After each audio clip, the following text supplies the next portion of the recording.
Ooh, well, that's close enough to 2 o'clock that I'm gonna call it there, and I'm gonna start. Kerbal Space Program, because rockets, yeah. Let me get that. There it is, and make sure that my everything works. I think.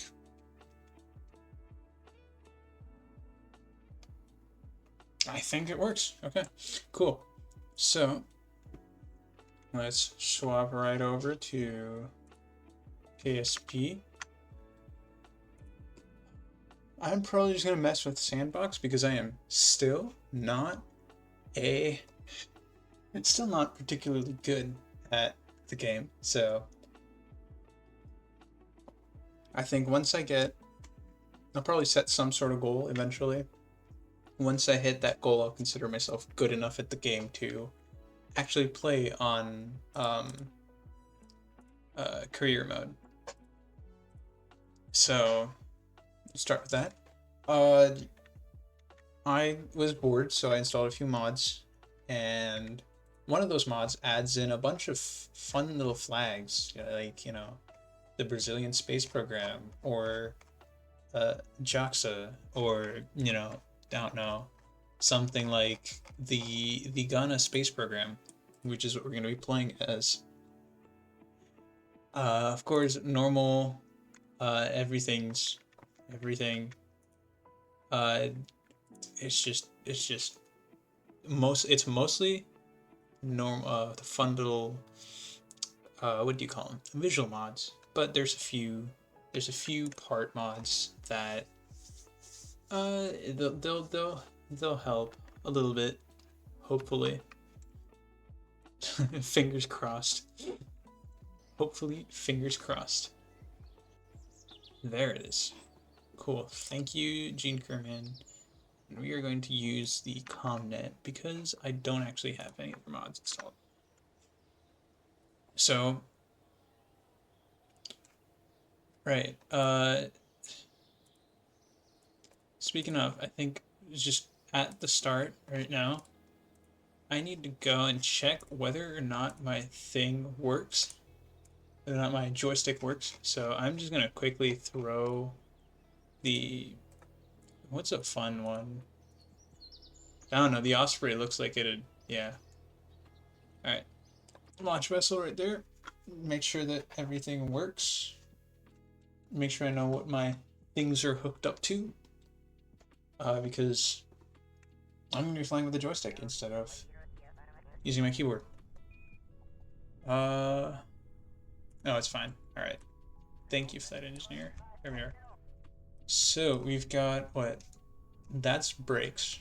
That's gear. I do not want to do that. That's lights. That one's stage, I know. That's escape. And I can't use a POV. Okay, I see. Alright. Oh, these are all action groups. Cool, cool. Okay. So... Oh, do I not have a SAS key set? Alright. Okay, so I clearly didn't have the SAS key set. That is probably something I'll have to do later, but whatever. SAS is on. Stability assist. Staging. We also have Chatterer, so get fun little noises every so often. I don't like that. Okay, I guess we're... Hi? There it is. Take off that. See, now I don't veer off the runway because I'm not actuating my rudder to left fully all the time. 80 meters per second. 100, that should be good. And we're going up. Alright, high performance takeoff, baby. Aero Super 8 doesn't have anything with this. Alright, we're looking good there, actually. Holy shit. Oh, the ladders are definitely causing some issues, I think.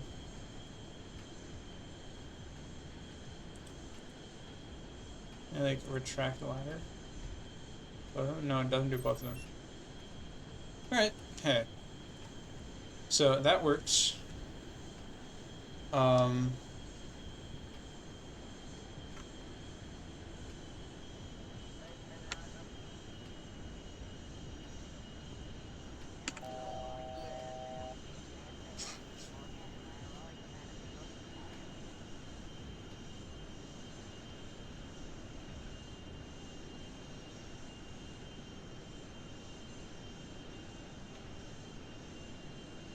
Dude, yeah, that actually looks insane with free IVA and whatnot.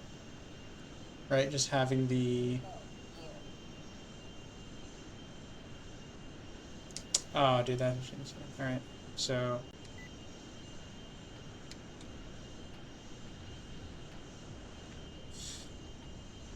That's light, that's gear, that's brake. Alright, let's get this thing right over here. Turn throttle right off. Ooh, okay. Alright, at least land. Even before I try doing anything here. This thing is insane though, right? Like, insane performance on this thing.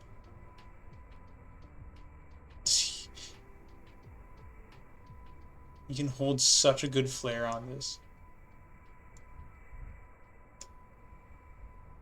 And there it is. Insane. Alright. Hey, it's good. So revert to launch. Everything works, and that should... Oh wait, not launch, sorry, spaceman. Whoops. Revert to spaceman hangar. So...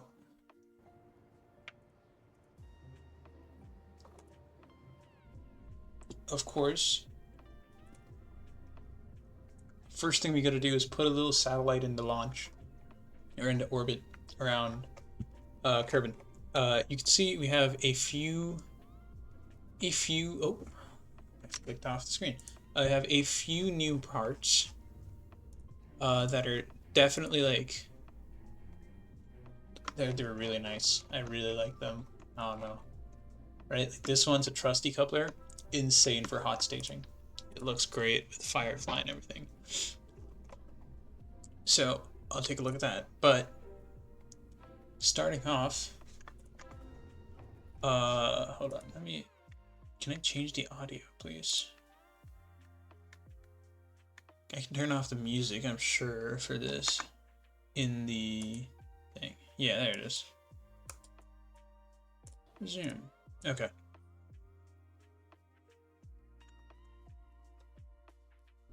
Alright, the launch... Actually, I didn't pay any attention to that volume that it put out. Might be really, really loud. We'll see. So, of course, the default, the Gremlin. Start off with the Hex 2. Throw on... Typically put a little Terrier engine on this.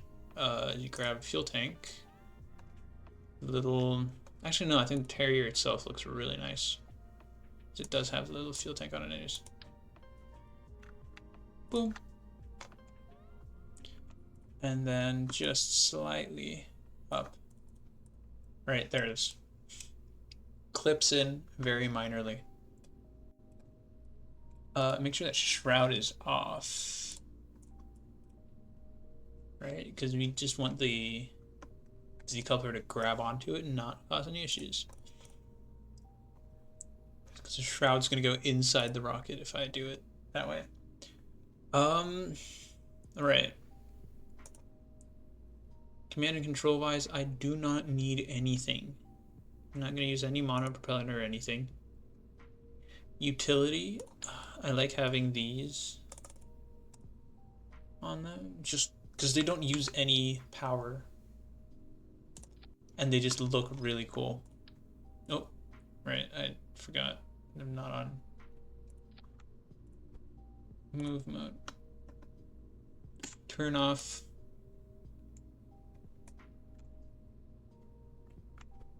That, and just, there it is. Look at that.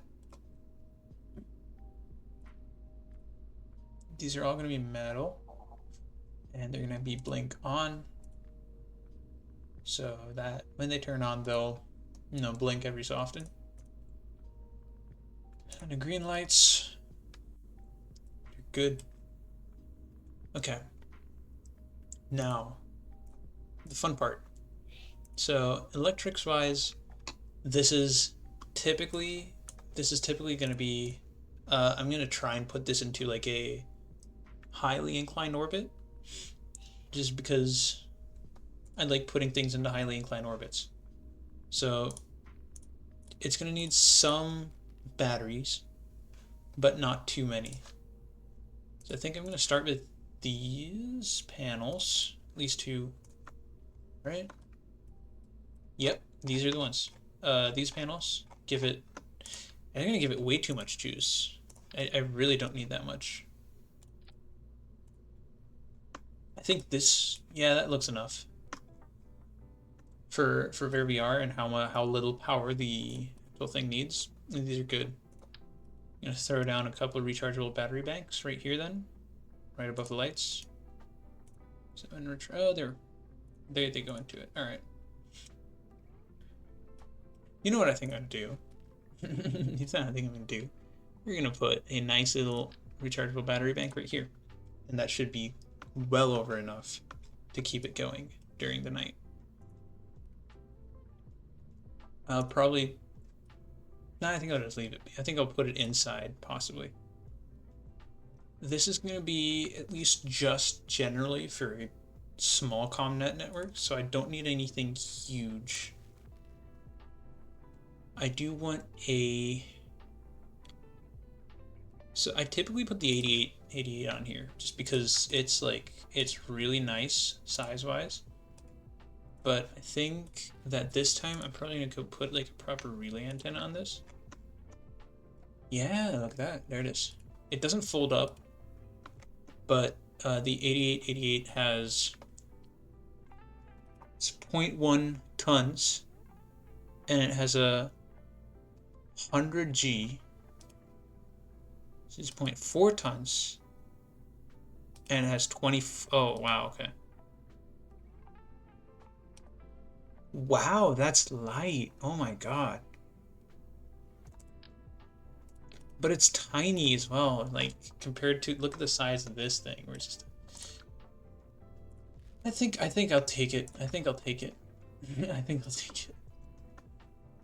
So, right now, because it looks nice, but it could do with a little bit less sticking out as far as it does.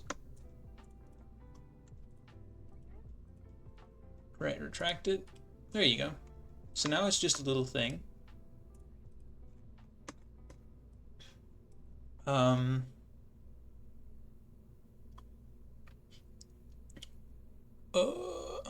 Okay, so what's this one? This one's 32M.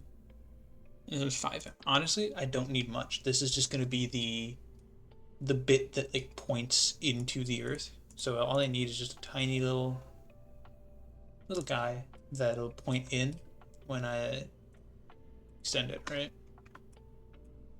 Because here, I'm gonna leave everything extended, right? So there's the actual outside facing end and the inside facing bit.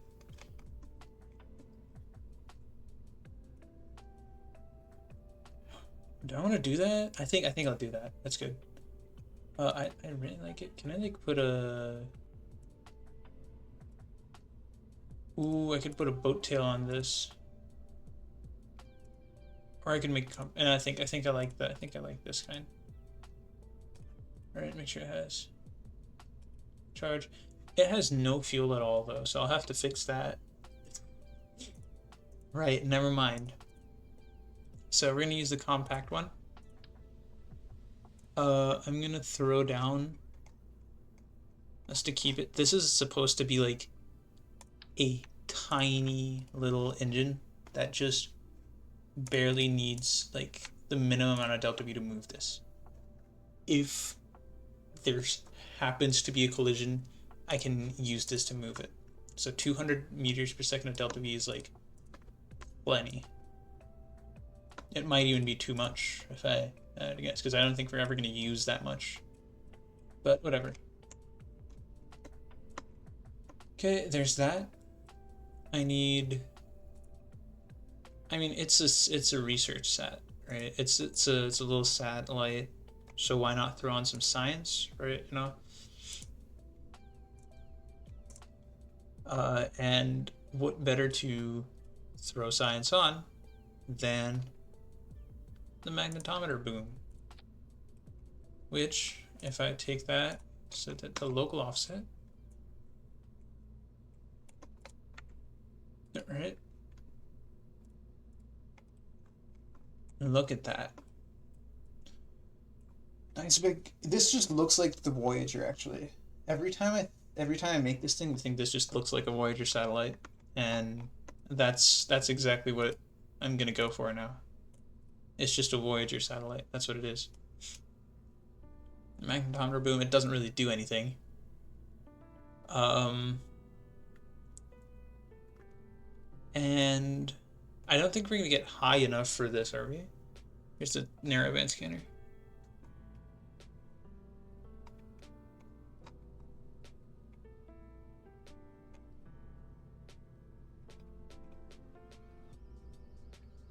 Maximum, minimum FOV, maximum FOV. Max altitude is 500,000 meters, which is it's dealable with. And what else do I need? Do you mean, huh? Hold on, wait. What do you mean compact? Oh, okay, I see. Like that. All right. I think.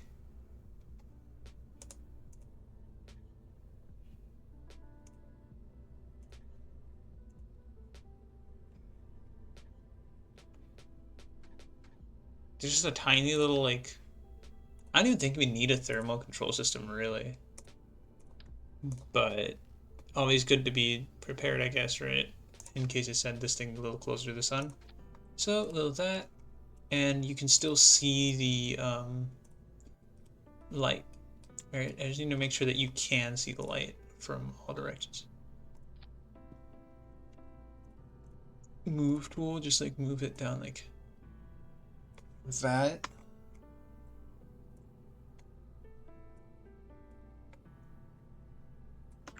I'm gonna move it into the point where it's, there it is.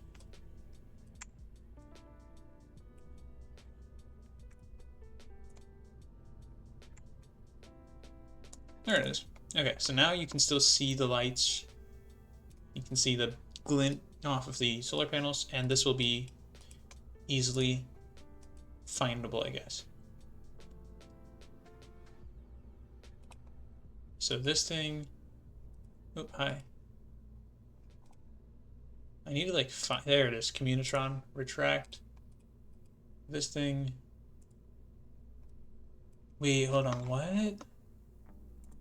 Basic, compact, and flat. Oh, I like that. Okay. So there's all of that, right? Actually, do I need that? How much? This holds 1,000 electric charge. I don't know if I need this battery bank at all. Better safe than sorry, especially because this thing is just my generic go-to, so. Right? We have a free slot if I just move this thing up to put a nice little flag on it. I'm leaning forward into my screen. You just put the little Ghana Space Program flag right there. White panel. Oh shit.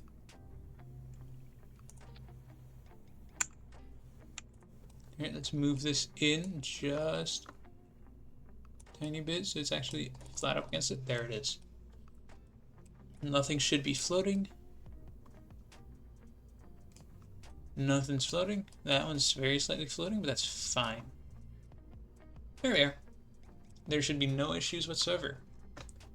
So we're gonna set this up as the, I don't know, the ComSat 1, right? Make sure that the custom 1 group extends everything, activates everything.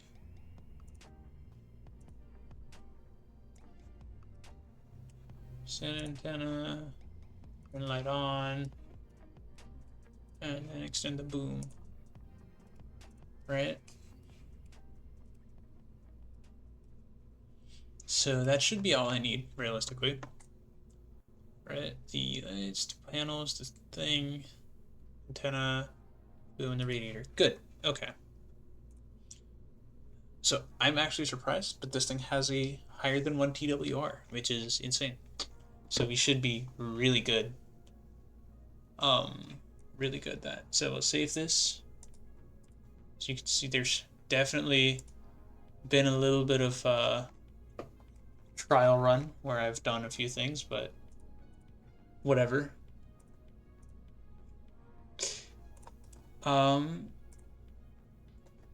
Okay, so we'll build a new thing. Which actually just means I'm gonna have to open the ComSat.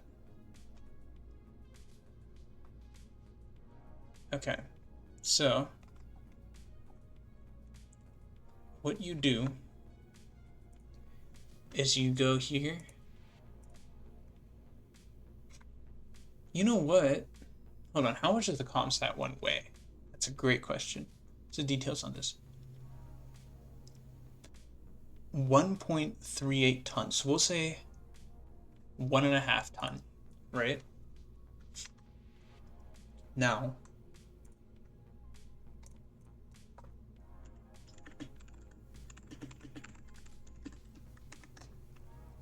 right, so the delta V calculator, right? We're just going into, let's see here. Let's go to the window. Yeah, there it is. Have this fun little guy, which at least puts Jewel here, Elu there, okay. I might add in a few extra planets, but we'll see. Right? Realistically, all I'm doing is just Kerbin. Checkpoint is Kerbin. Surface, yes. 2 Kerbin.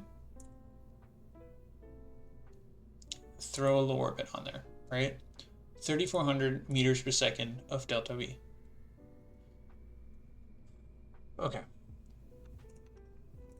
So I need to design a rocket that has a fair bit more than that. Maybe I'll say 4,000 even, because we're gonna add a ton to the rocket. Plus, I'm not the best at getting things into orbit perfectly, so definitely need to think about that there. Of course, start off with a decoupler, just a tiny little decoupler, like a TD6, right? And now that's the root part. I can set this on top and use that to determine what size payload I need, size payload bay I need.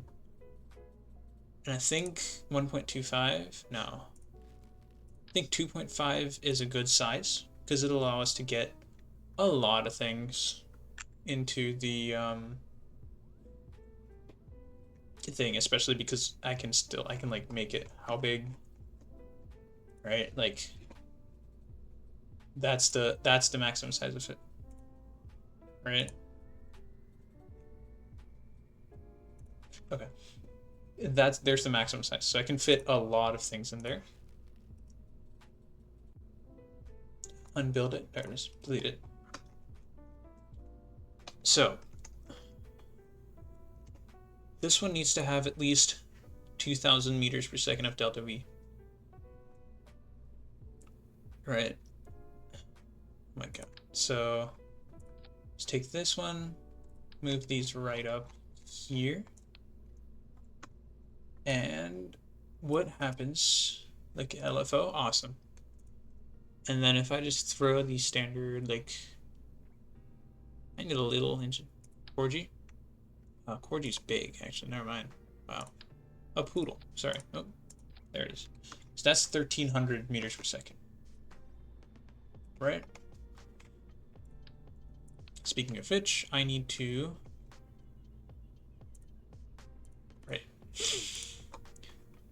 Um, I like having a little bit of a guidance unit because I don't like leaving things in space.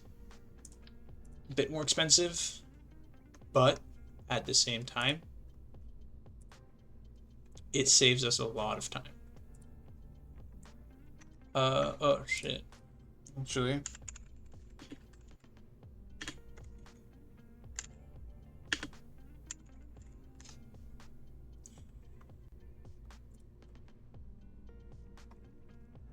okay. Now I'm just thinking here.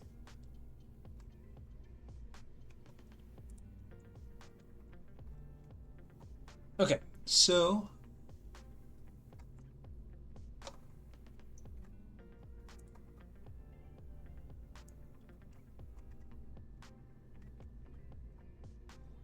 LKO starts at 70,000. I think I'm gonna try and go to 100 kilometers, which should do. I think I'm gonna go for like 80 or 90 kilometers just so I'm not like scraping the top of the atmosphere. Yeah, I've got that. All right. Then directly below this, I'm gonna put in three things here. Right, three things are gonna happen with a stage. Is first off, I'm gonna put, oh, I don't need it mirrored. I'm gonna put a singular antenna, right, like right there. All right, so once the fairing is off, this, oh, this thing can leave its little shell, right? Save us a little bit of work there. I'm gonna need some sort of solar panel. So I'll just throw on like 3 sets of standard stats, like a shoe, and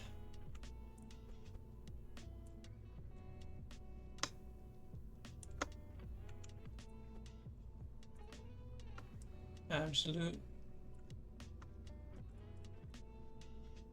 There you are. So there's that. When we face retrograde, most likely we're going to be on the opposite side of the planet. These things are going to be facing directly outwards. And this communitron should connect to our satellites, right? That's all you need.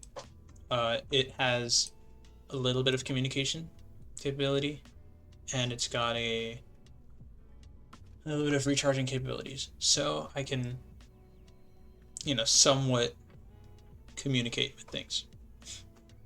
That's 1200 meters per second of delta V. So I'm gonna need a little bit extra. But like another one of these, right? 1500. That's actually not much. I think I need a better engine.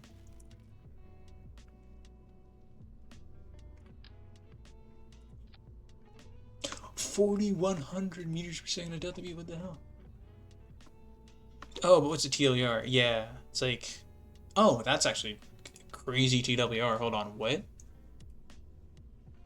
The Valiant's like literally the first one you get, and it's got 100 kilonewtons of thrust with 270 ISP. That one's 250 kilonewtons of thrust with 350 ISP. So how come it's got 350 seconds of specific impulse at 250 kilonewtons? This one's 270, yet this one gives it more? Okay, I'm not gonna complain.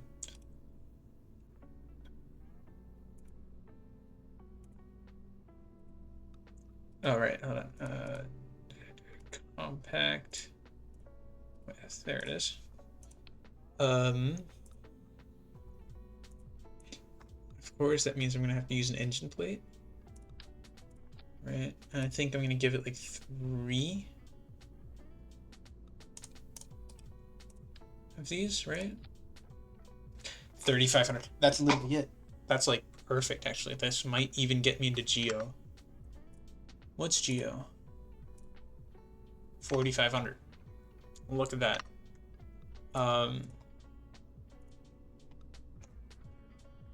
Okay, where's my Kerbal geostationary orbit?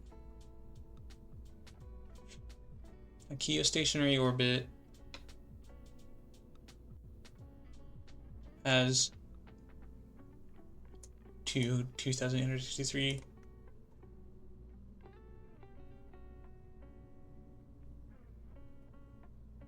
Alright, that's really all I need.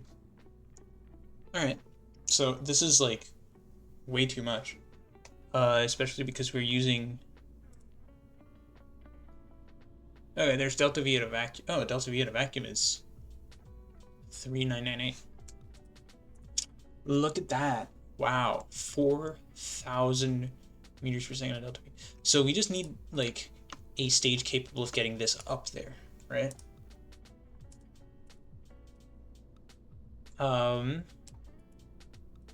So we'll do that. I want... There isn't a TD... There isn't, okay. Can I like get my...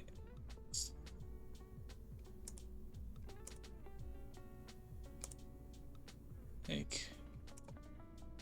short stage? Okay, maybe not short, maybe like medium short. Look at that. Look at that, okay. This one's orange. 2.5 meters. Dude. Okay, how about that? Then I'll give it like... Oh, okay, I see. Medium short. That's fine. These ones are going to be like ESA style. Just little bricks. So I love that. This thing is going to be... I think just white. This looks good. Right? And then... What's white? Then...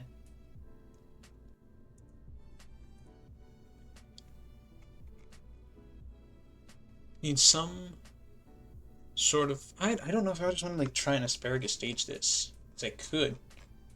This one already has like 4,000 meters per second of delta V. And it's really not a... how much does it need? It needs like what? It said 45. So I need like 500 meters per second of delta V. I think if I just throw down a jumbo tank... ESA style, of course.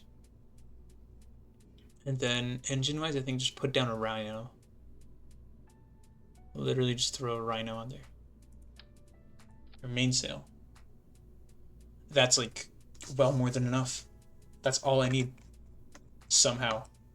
Dude, that's actually insane. 5,000, 6,000 meters per second of delta V can literally go anywhere. Right? Throw a boat tail on that, right? Actually, what does an orange boat tail look like? Oh yeah, no, that's definitely good. Orange, please. Alright. A little bit of foam. I like that. This, yep.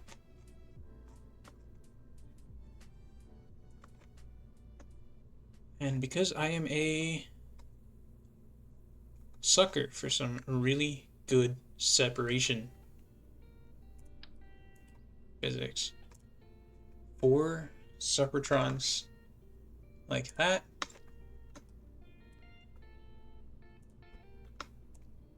It's just in there, facing out just a little bit.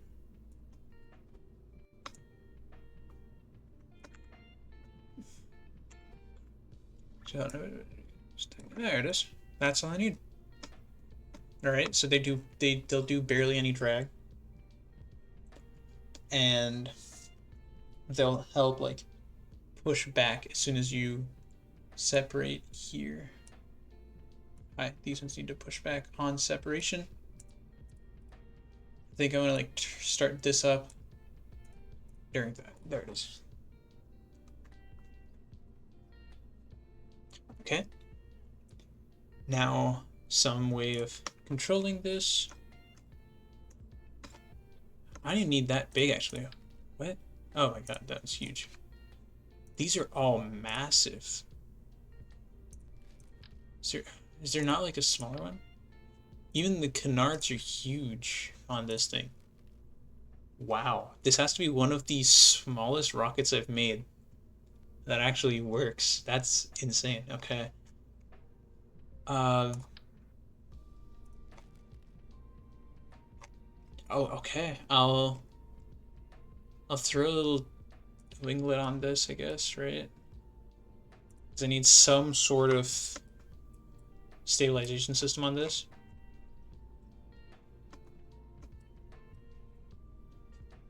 This just burns up. And then, so what I'm going to do is I'm going to move this down. Where's the floor? There it is. There, and just because it's so small, I think it's going to need at least 2 of these little like retraction clamps. I'll do that. Can it be like 45 degrees? There it is. Extended. There it is. I really don't like that these are like... They don't have the little thing. I don't know what it's trying to do there. Space one works? Yeah, these work.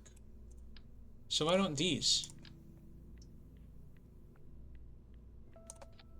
Are these not the default ones? I think those aren't the default ones. Hold on, what? No, those are the default. Oh. Okay, I don't know. I'm not gonna complain. It looks a little weird, but it is what it is. Make sure to truss everything together.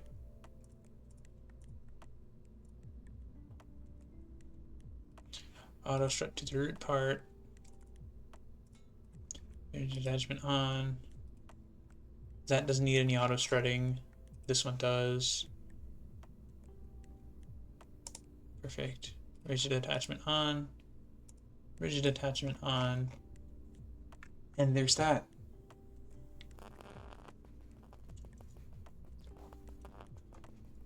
Right.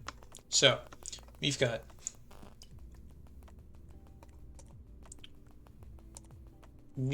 what? I think, yeah, so 5,132 meters per second of delta V in atmosphere, 5,715 meters per second of delta V in vacuum. That averages out, I'd say about 5,500 meters per second of delta V on this rocket, and you really only need 4,500 to get into geostationary orbit. So that'll give me plenty to play with. So we're gonna call this, I don't know, the... What? Hold on. You do a little bit of research. Oh, Lamau. Okay, alright. I guess I'll just steal that. I'm stealing ISRO's naming techniques now. It's the satellite launch vehicle. It's an SLV. That's it. So SLV right here. Save. Going to, okay, here, right? Subfolders. New folder here. Oh, okay, there it is. All right, it does work.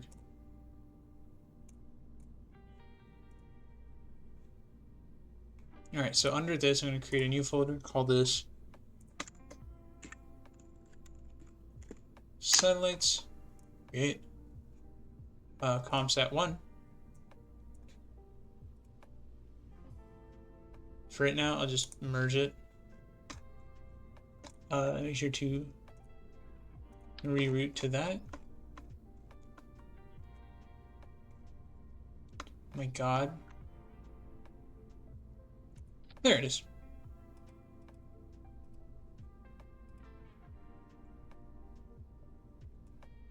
Where's the lights? There. Make sure to turn them off on launch. Good. And then control point default. Make sure to set this as the default control point. Oh, it's fine. It is what it is. Cool. So we've got comms. We've got all of that. Great. So now we build our fairing. Just quite literally just going to go right up to here and smallify.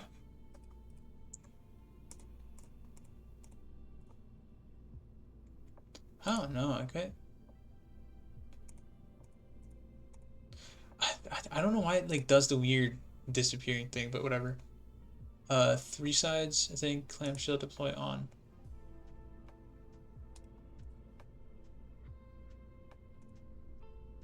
What is clamshell deploy? Huh?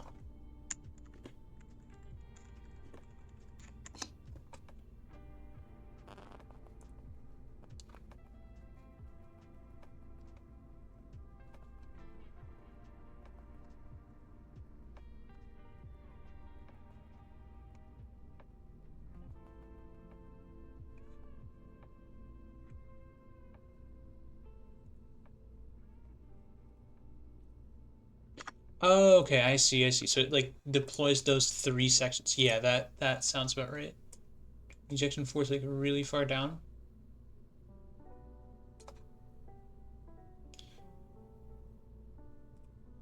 Alright, okay. Now make sure that this separation. Oh, do not stage that because that's going to cause this entire section to like pop the engines off.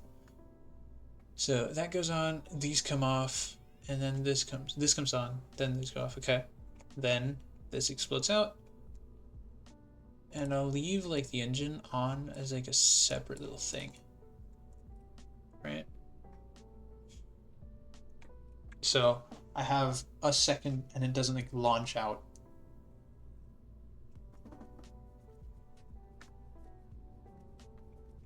Especially since this thing can then just do that. Actions. On stage.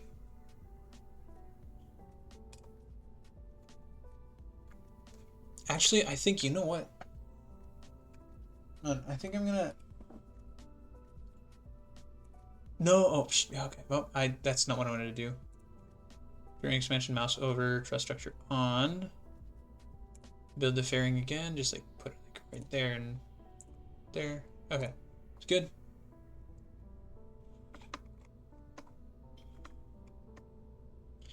Okay, take this one and disable staging, right? And then on this thing, decouple, extend the antenna. Okay, there it is.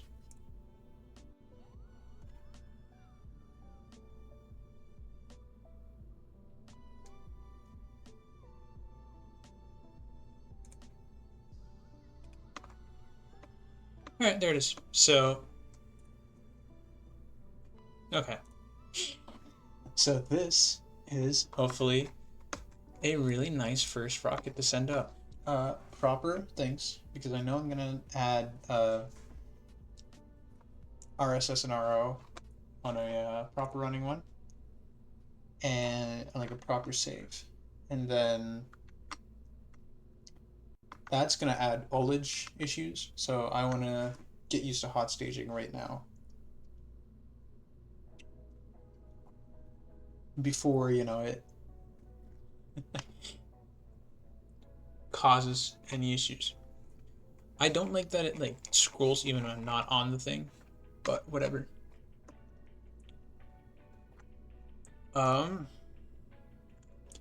Speaking of which, make sure I run through all of this nice little checklist that I have going on here.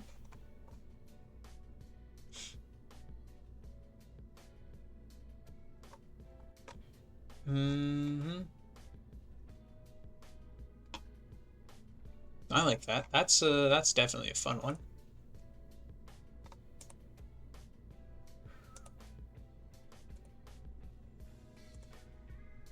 Um, what do we do here? All right, that feels good. You know what? No, I like that. This is good. It checks all the boxes. It's got cool little things, and especially with Firefly, it's gonna be insane. So this is SOE 1.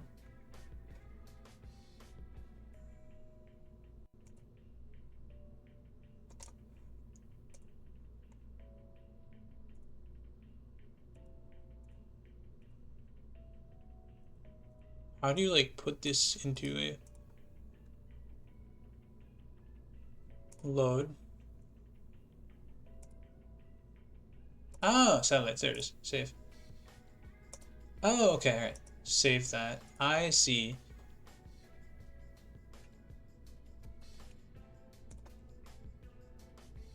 Okay. All right, that makes sense. Cool. So, new folder. Call that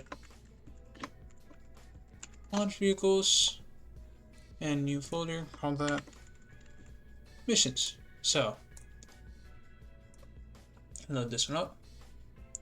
Save this under the launch vehicles. Make sure that this one is gone. Good. Load. Save under missions. And that. Okay. So this is the SLV-1 that we're going to be using. 4,700 meters per second of delta V on atmosphere. And nearly, okay, 5,200 meters per second of delta V on the, in the vacuum. So in a vacuum, so 5,200, 4,700, give or take, it'd be about 4,900 meters per second of delta V total. Let's launch this, and now this is where my entire thing comes in, I guess. I don't have a little thing. All right. So we are going to keep that up there. All right, we got plenty of oxidizers, a little bit of solid fill. That's good. Okay. So we turn on SAS. Make sure to turn our throttle all the way to 100%. Start the engine just a little bit earlier, so it doesn't fall off of the thing. Speaking of which, actually, hold on. You know what I haven't done? I haven't put a flag on it. I need to put the like Ghana Space Agency flag on this, of course. Who would fly a rocket without advertising where it's coming from? It's obviously not. These obviously not anybody, honestly. Panel. Medium panel, so it's actually seeable. This is, oh, hi. Seeable is visible.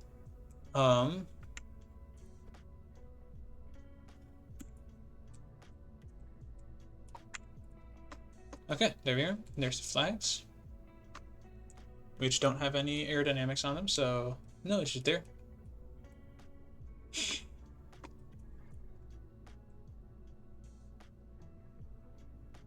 Now we save this under missions, and we overwrite that save, and we launch.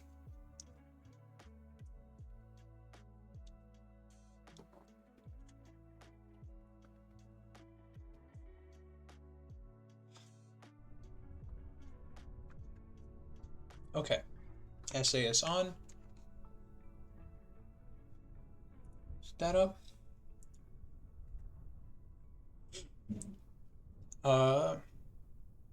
Cool. Well, 1 hour mark, so I guess T minus 3, 2, 1, and have liftoff. Lovely.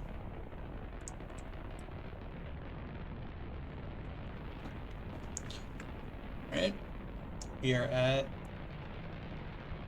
to get up to 5,000 meters, I'm going to start tilting slightly downrange.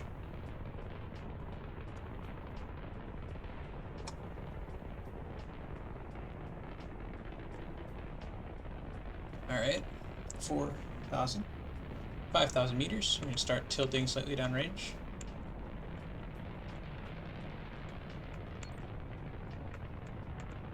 Dude, I love Firefly and Waterfall, bro.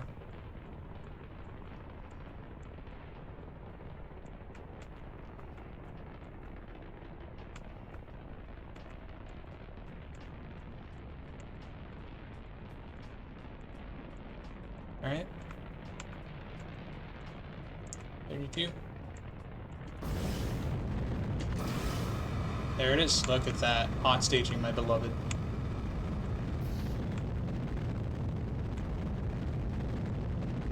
Alright, we're gonna keep our apoapsis going. Looking good. Apoapsis is where we need it, so now I'm just gonna start, like, burning, keeping our 90 degree.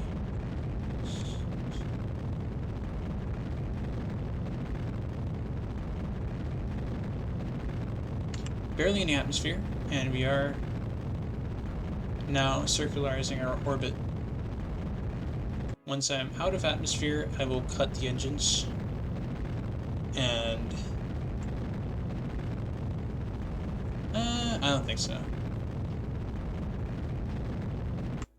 Actually, no, yeah, I'll cut the engines. We'll consider small solid rocket motors.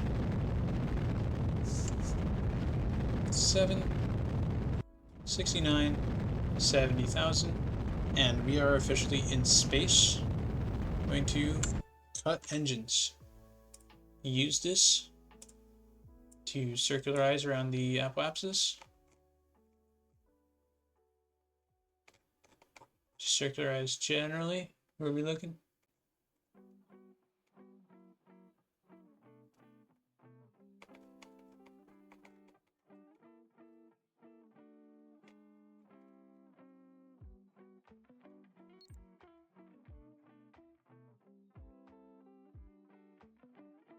Right, set to maneuver. And look at that. So those guys are all on a suborbital trajectory, which shouldn't cause any issues. And now we just wait. Alright, this thing, where's Kerbal at actually? Oh, it's like directly behind us. Okay. Plenty of electric charge, so we should be fine.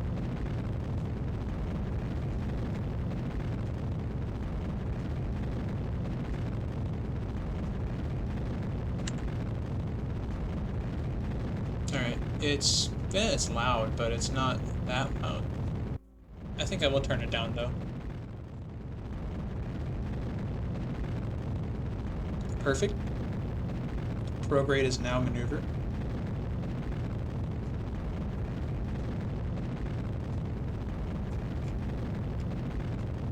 And since we're at the apoapsis, it shouldn't take too long. Hopefully. I love that. Okay.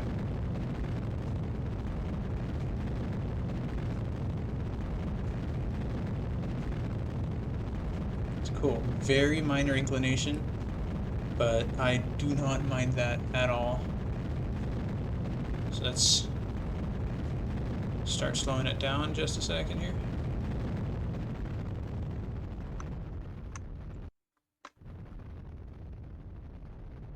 Oop. Okay. Perfect. That honestly looks good.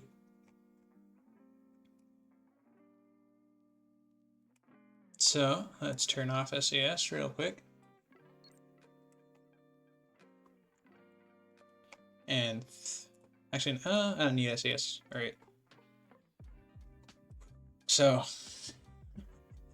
I don't know why I'm hesitating. Anyways, we turn on SAS. We face radial out. All right. So that we're basically blasting the satellite away from the Earth, or away from Kerbal.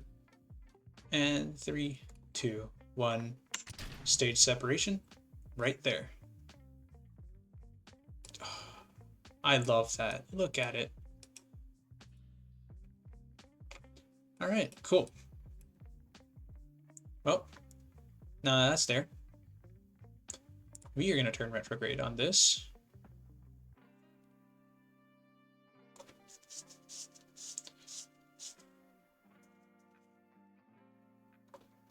And there should be enough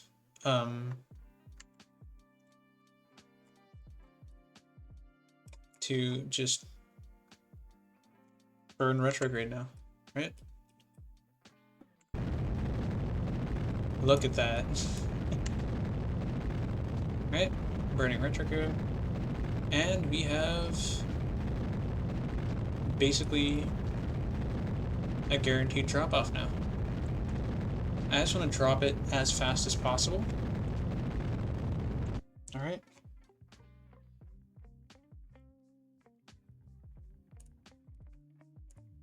I'll rename it to set 1, but there it is. There's the relay. It's going to slowly get closer. It's going to get farther away. Quickly time warp in. Right? 70K. Time warp to 1x. Turn off SAS. We'll just, by virtue of being in an airstream now, try to lawn dart backwards.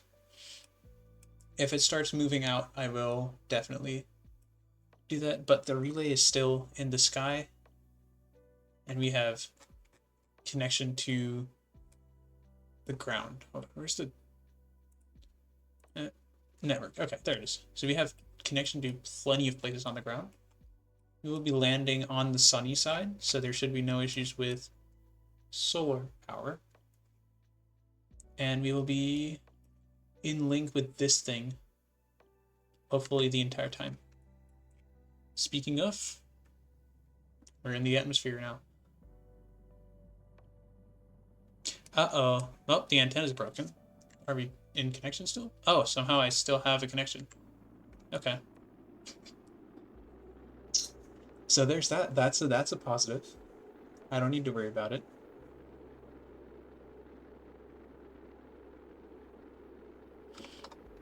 Okay, now what I'm seeing is that the engine plate is in fact getting close to overheating. So we're gonna like turn on SAS and like start rolling a little bit.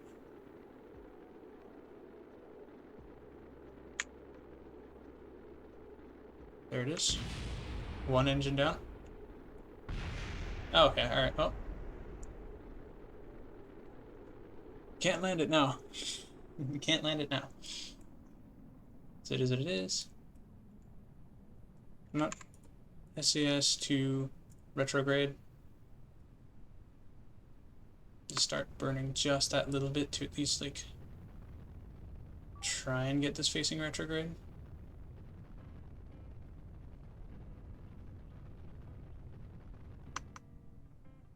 There it is.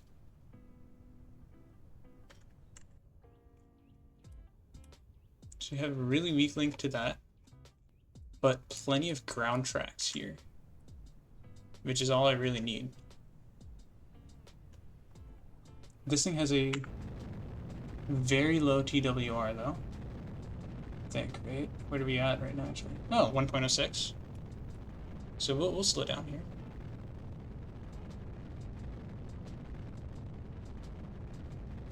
Looking at it though, we are still traveling really fast. The probe core may be the only thing that I can save then. But that's all I need. Look at that. All I lost was 2 engines. Okay. We will call this a success. Recovery splashdown vessel.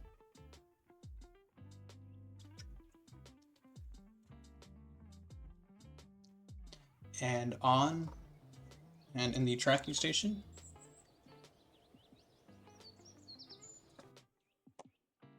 we have our first. Okay, got it. All right. We have our first communication satellite. It is now on the opposite side of the Earth. That is fine.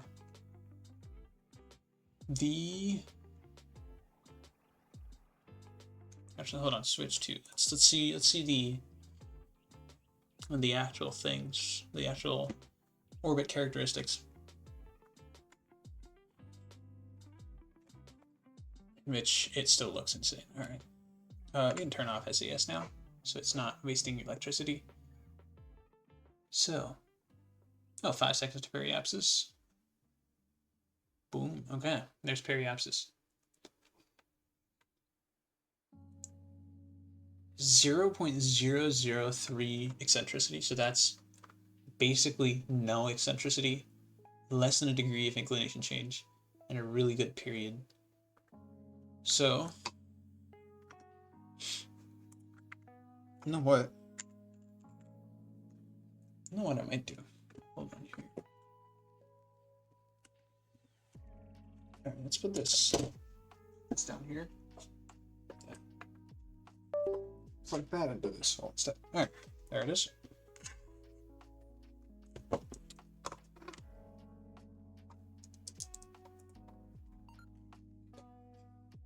There it is. I hear a little bit of 600 ppi of A4. All right.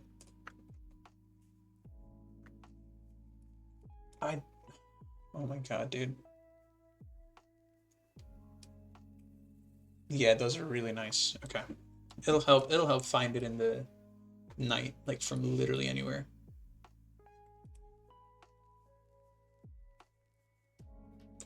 Oh, 0.5 per second, which is half per second, times 2,000, that's 4,000 seconds. That's like a little under 10 minutes.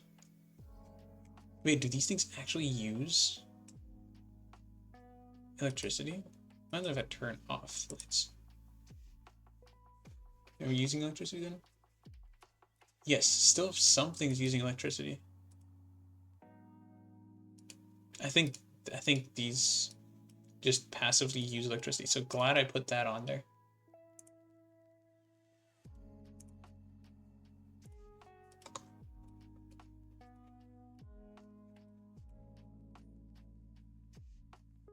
Because there's no SAS or anything on this, so all right.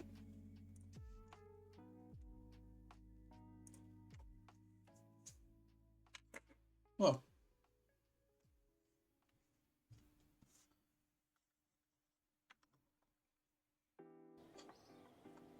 so now we come into 2 more satellites. One orbiting at a 60-degree inclination, and the other one at a negative 60-degree inclination. Seeing as we had some issues with overheating, I think it'll be fine, because we're going to have less delta V in general to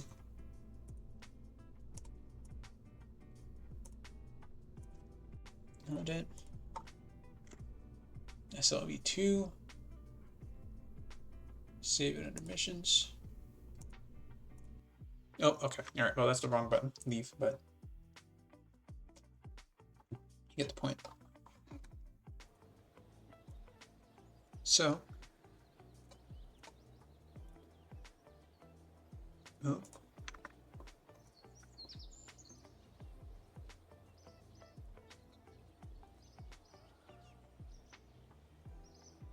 All right. I guess we use display capture for that.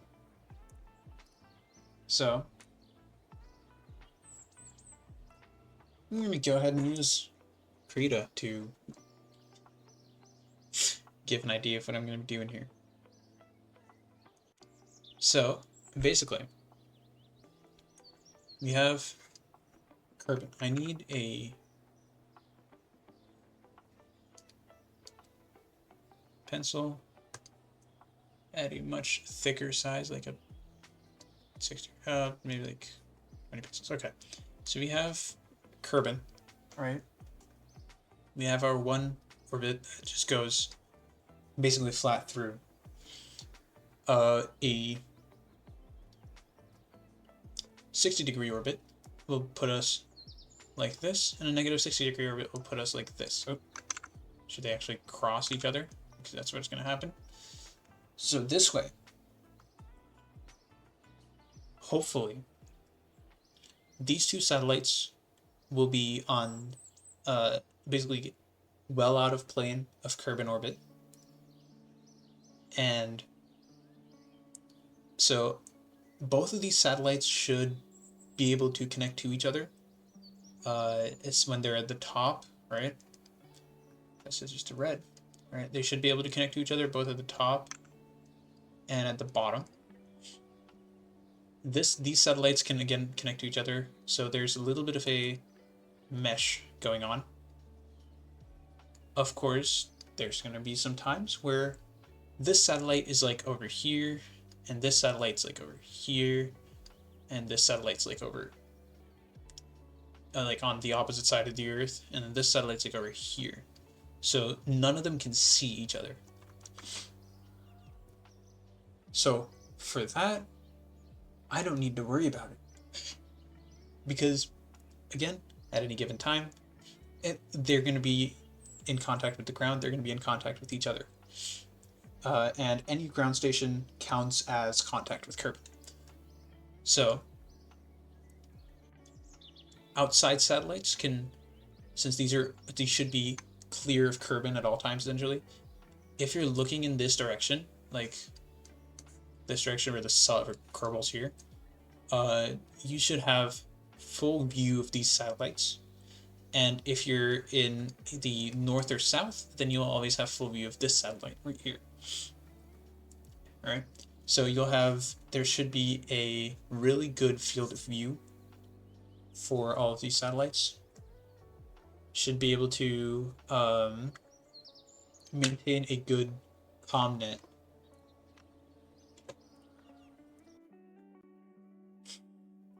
At least for when we start getting things that go to the moon.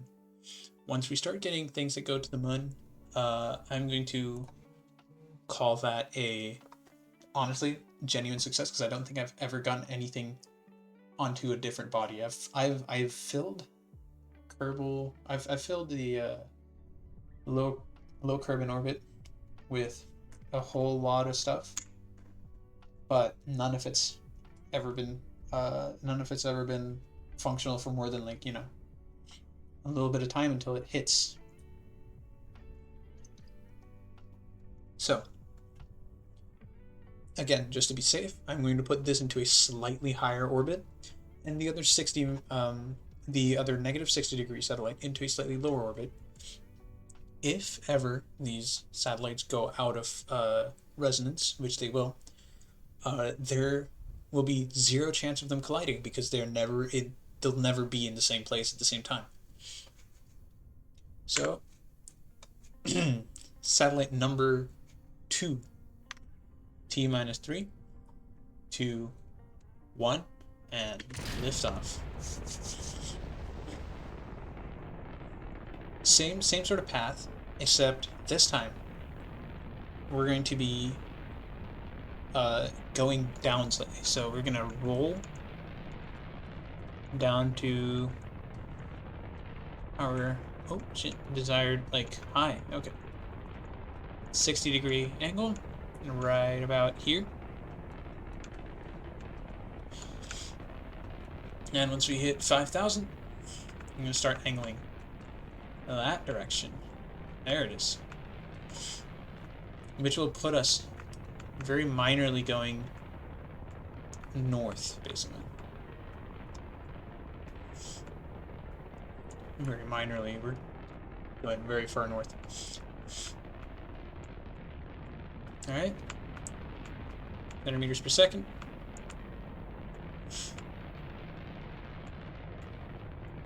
Good, 100 meters per second. Cross station, awesome. And we're gonna take a look at this. What's our inclination? 45 degrees. Look at that, right? We want this to be almost 60 degrees. right where our inclination is right here.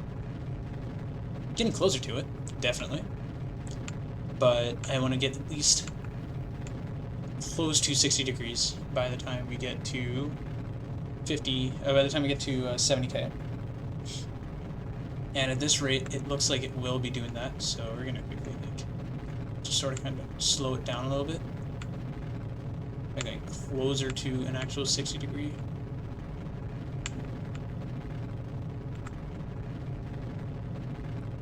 Apoptosis. There, and then we should be good to turn off our engine. Now, there we are. Out of the atmosphere again. Okay, so we're gonna add our maneuver. And we're gonna use the orbit, the burn. There it is.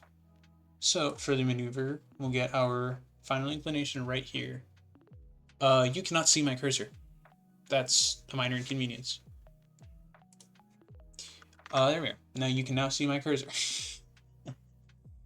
So this says right here 56.77 degrees. So start the maneuver by just at least circularizing. Right? Pull the periapsis back a little bit.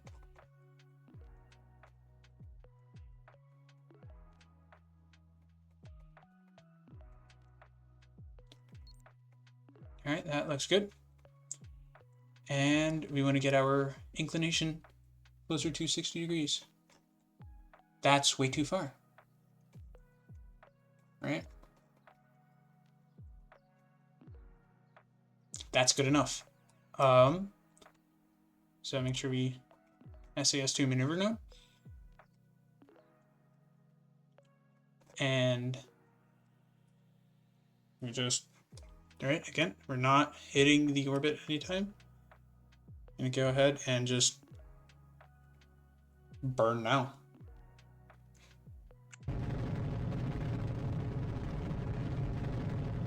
Right? There we are. So slowly, this blue orbit is going to turn into the correct inclination, because what I'm doing is essentially like slowly making a left turn towards the right inclination. I'm glad I don't have to do the calculations, because holy shit, the calculations are stupid and I hate them.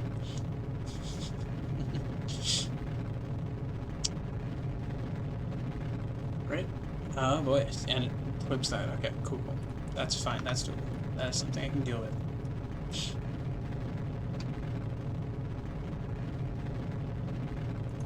Oh. Okay. So, back here, and what's my actual inclination right now? My actual inclination is 59.5 degrees, so we're getting very close to 59.8 that this thing has.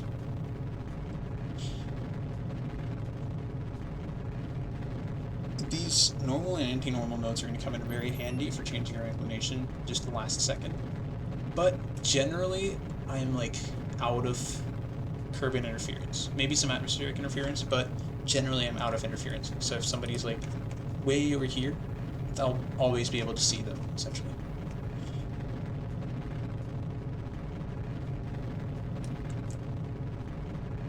Alright, okay, so something's gone wrong. I'm gonna do that. Which means we're gonna burn retrograde a little bit. Clearly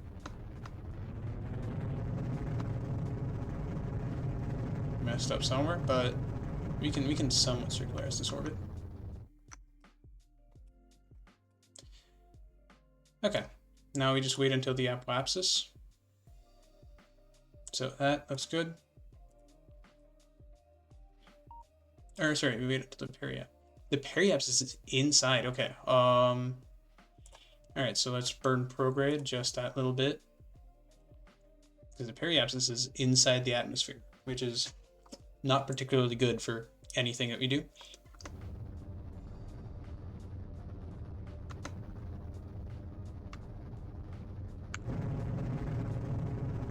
Make sure this is at least 80k.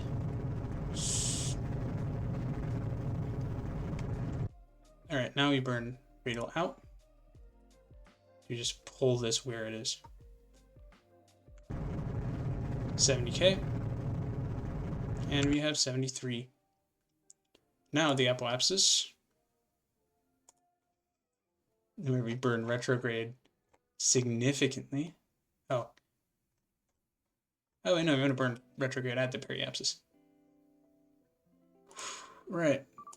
Forgot about that.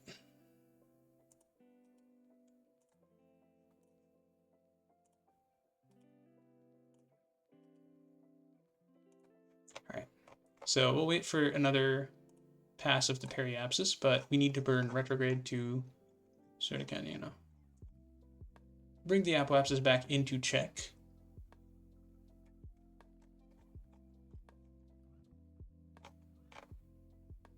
Okay, maybe not that far into check. Maybe like 105 kilometers check, which is again still out of interference with this orbit. And we have an hour to burn. Let's point at that. And again, it's out of interference, so solar panels will always get that. Which is this? A 298 meters per second thing. All right, and I don't think we have 298 meters per second of delta V in us. Do we? Where is it? Delta V for stage 1 is, oh, there's still, okay, so there's still 700 meters per second of delta V in this, and another 127 meters per second of delta V. So if I need to mess with the orbit a little bit, I can always do that. So until then, to the Space Center we go. And we launch our third satellite, which is going to take a little bit longer because I don't want to, I don't want the exact same thing to happen because I somehow rested my hand on the D key, which seems to, or the A key, which seems to have thrown it off a little bit. Let's not do that. Set the SLV3 into missions. All right, make sure that. Okay. Then we launch Ghana's SLV3.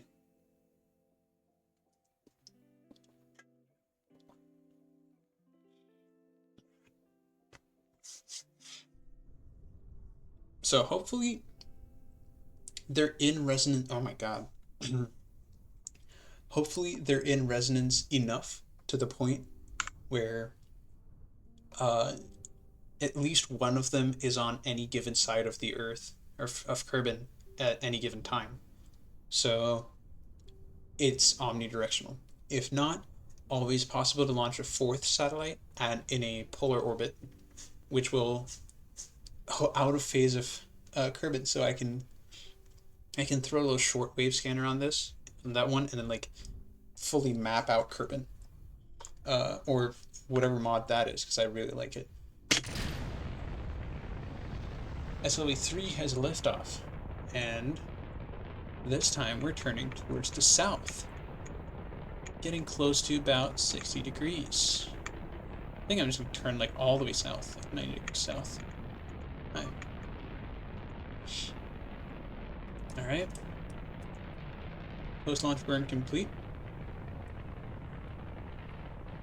I love how the little delta V counter has a stroke with this. All right, that's nearly 6,000. And we're now burning south. Southwards. As you can see, the inclination is definitely going up. We're at nearly 14%, 15%, 16%. No. I'm gonna go ahead and like slow that down just a little bit by burning closer to 45 degrees.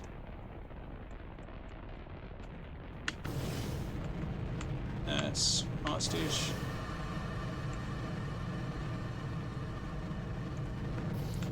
I'm gonna get out of the atmosphere with this. Quick.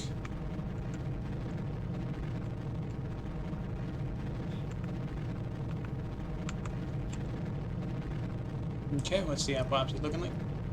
Perfect. Alright, I want to get as much of this, like,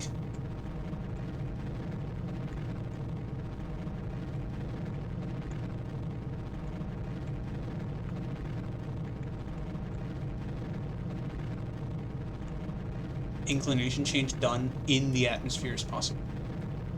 Right?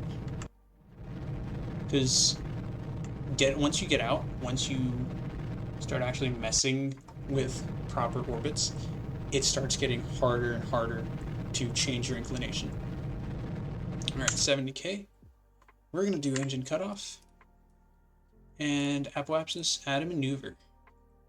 Run prograde until we're just about circularized.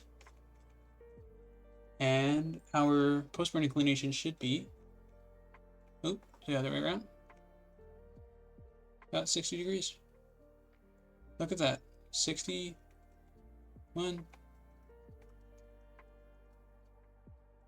I think that's close enough. All right, face towards the maneuver node.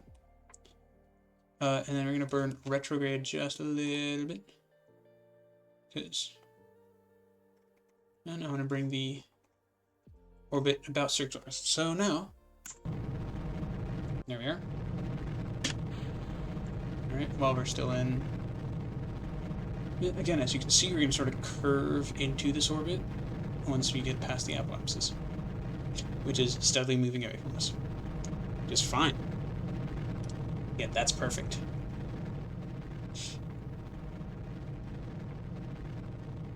Looking good for everything else.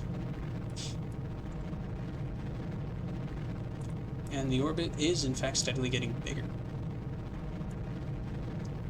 So,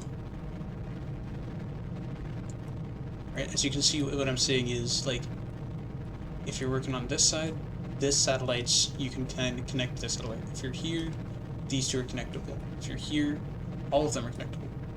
If you're here, this one's, these two are, like, you know, workable with. So, it's an omnidirectional common. It saves a lot of work. And once we do this, I'm going to need to set up like something just inside Kerbin's SOI to like set up a full-on set up like a proper interplanetary thing, like a big relay, a really big relay. But as it seems, we're getting very close to our intended orbit. So we're going to slowly start bringing this down. And boom. That looks somewhat circularized. What's our current periapsis and apoapsis looking like? 88 and 112. Workable with, I think. That's actually really good. Set up another burn at the apoapsis just to bring the periapsis like that slight little bit out. Oh my god, what the hell? Okay, so it's very close. There it is. All right. 19 meters per second delta V.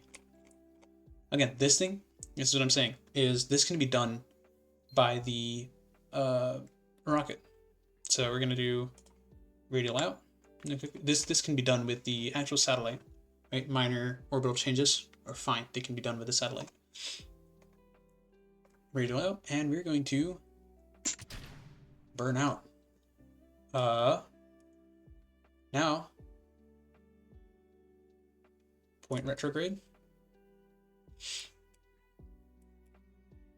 I don't need the antenna actually now that I'm realizing, but whatever.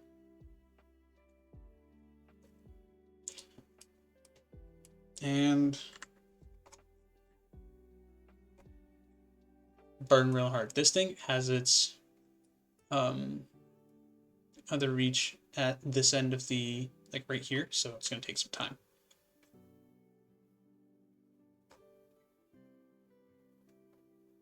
I think I'll set that up on this, but whatever. Turn off the maneuver, and 3, 2, 1, full burn retrograde. Alright, we have entry in a little bit. I'm gonna burn actually a little bit harder just so I can have a bit more of a daytime re-entry. It's just there it is.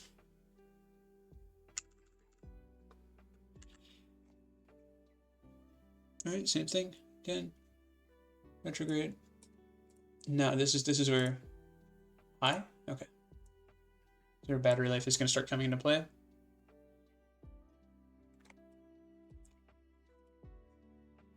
Retract the antenna, so that it doesn't get destroyed by arrow forces again. And turn that off. The atmosphere. There's our first bit of retrograde burn. I don't know. Oh, those are just stars shining through.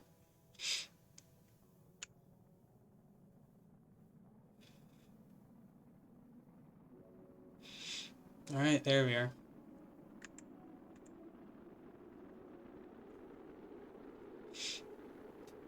So this should keep our guys from cooking off too much, right? They're in the hotspot for less time, essentially.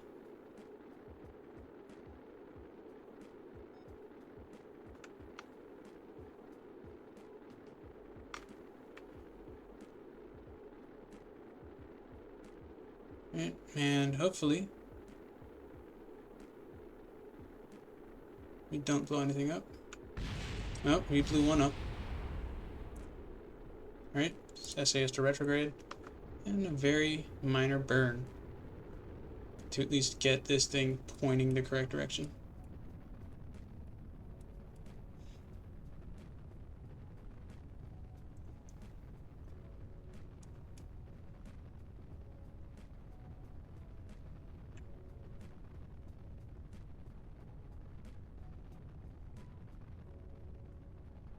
There it is.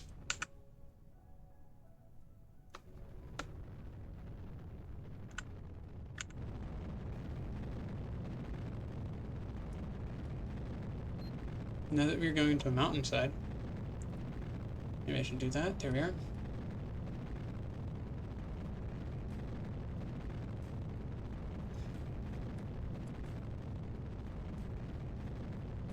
I love that though. It's able to hold a very significant amount of rocket in the correct direction. Oh, that's fine. I think this one's blowing up, yeah. Oh, hey, no debris, right?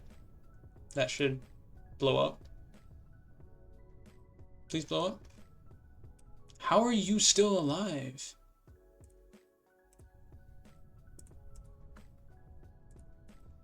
Alright, so I'll have to set up a little bit of a saving mission where I drop something on it, but whatever.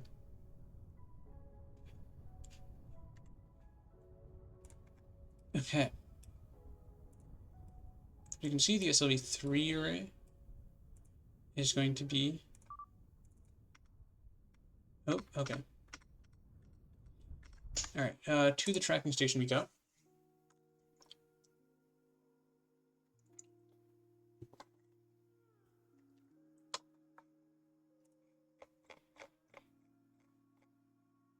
SLV-2 has that. SLV-3.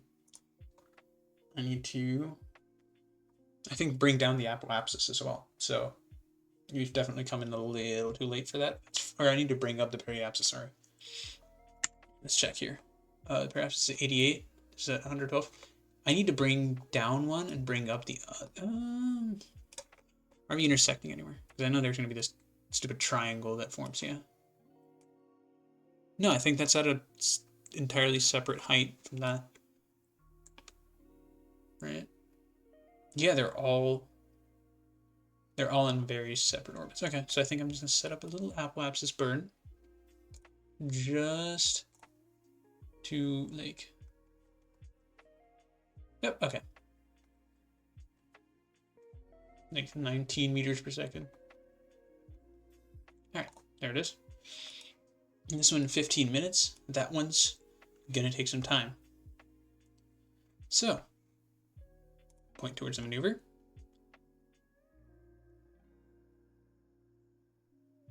Warp to the node. And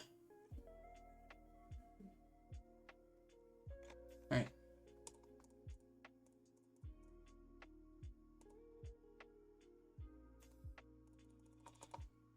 All right.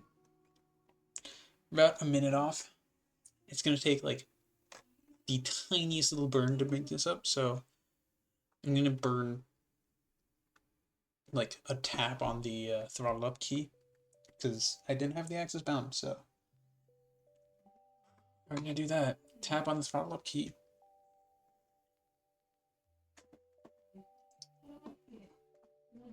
And another finger on X because that's how it's gonna be. This one's still all the way down there. I need it to come down to here. Come up to the periapsis, sorry. So I can bring the apoapsis down and then again from the apoapsis send it up.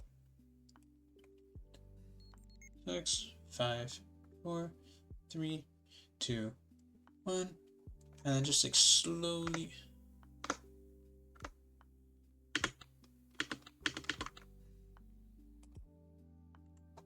What? Right, look at that.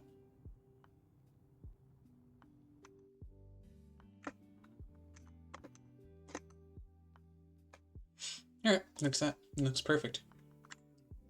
Let's make sure to shut down the engine now. No longer needed. Turn off SAS. And just face it.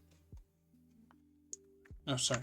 Turn on SAS for right now. Just face it radial out so it's pointing towards the sun somewhat.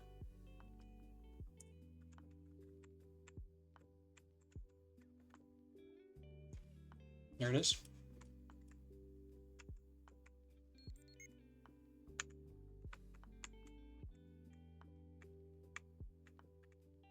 There it is.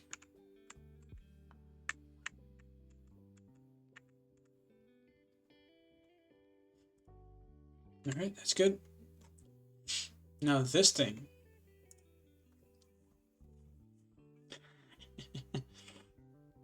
This goddamn thing. Face towards the maneuver node.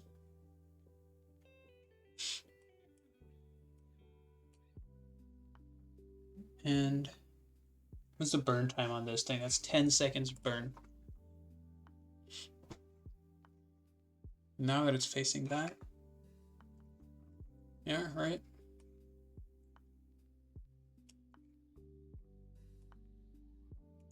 Right, time warp complete.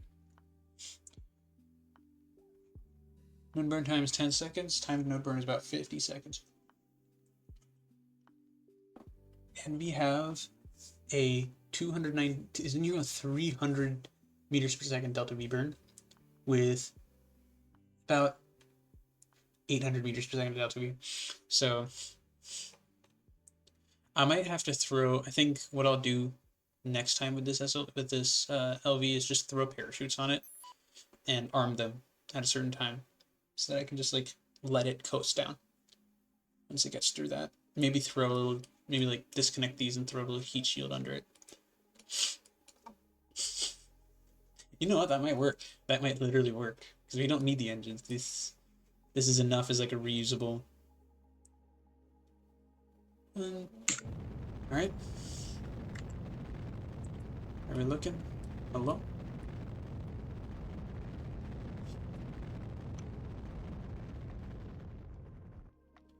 All right, that looks good. Periapsis is at 73. Apoapsis is at 92. You know, just like burn slightly prograde now.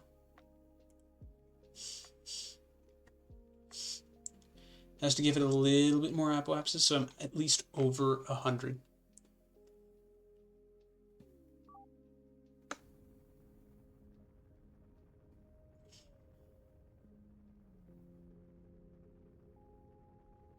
Alright, that looks good.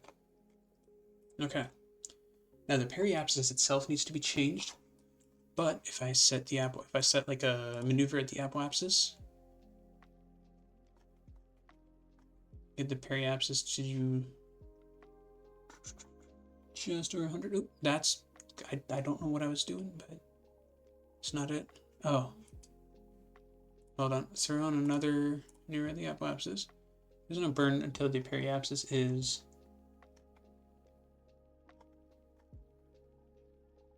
Oh shit. I'm burning the wrong way. No, I'm burning the right way. Okay. Okay. That.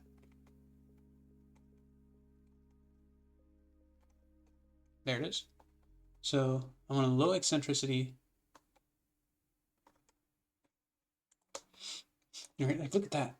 That's a good eccentricity. 0.7 seconds. It's a 22 meter per second burn.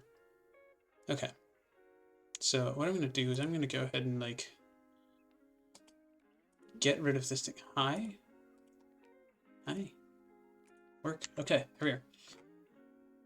I'm going to point radial out. Because I need this, what is it? 450 meters per second of delta V to get my thing down. That out. Retract antenna. I'm gonna burn retrograde.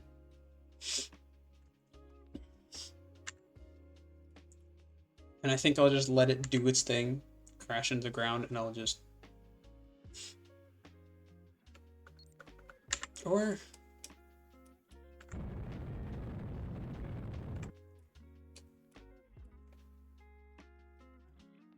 What the hell is that?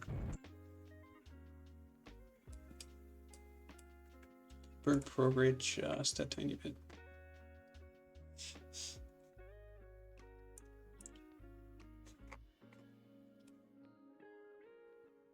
I want to come in like at the shallowest angle I possibly can. Just to air brake a bunch.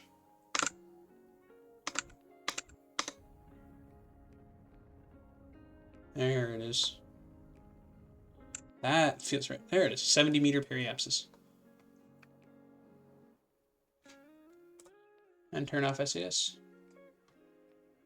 And that's going to run out well before. So what I'm going to do is we're going to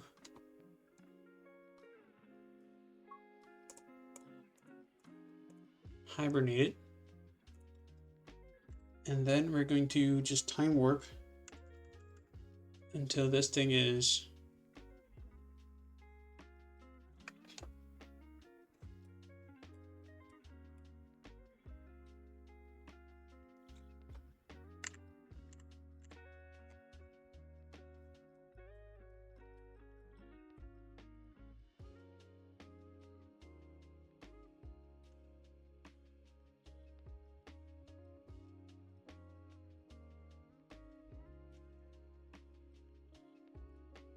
ignition off, SAS on. Make sure you're pointing retrograde. Yep.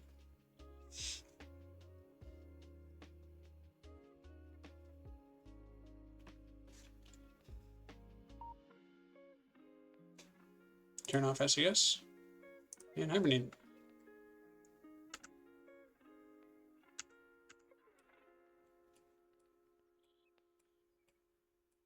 So now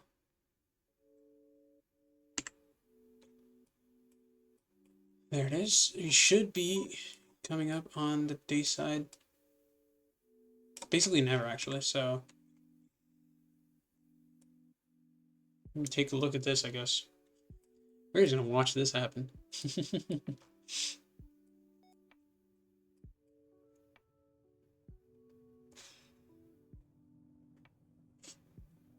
I should have let it finish orbiting, whatever.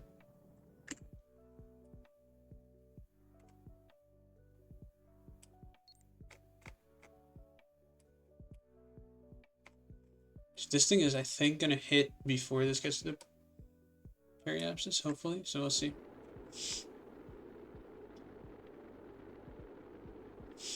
I mean, it's really good at least heat management on its own, but we're definitely gonna blow out at least one of the engines.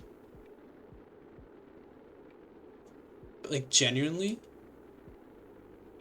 is really good at keeping the engines from blowing up by itself. No, okay. There it is. Yeah, as soon as one reaches that, there it is. Hibernation off, SES on, and we are pointing retrograde.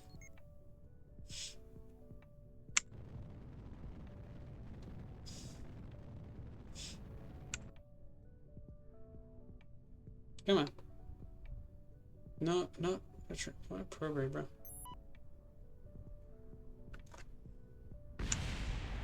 Alright, okay, well, hey. I think we have no debris. Cool. So you want to switch to the SVT3 relay. SLV3 relay. Alright.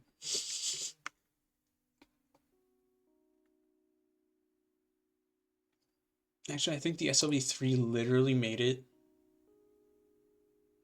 No, the SLV2 really, sorry. Yeah, it's still not at the periapsis, which is at 73,000. So there should be no issues whatsoever. And there's not even made it to the apoapsis. I think I burned my tongue to the point where citric acid is causing issues. Alright, well, hey. What are you looking at in pairs battery? Yeah. Really good, okay. Set up a maneuver at apoapsis. That's just very minorly retrograde.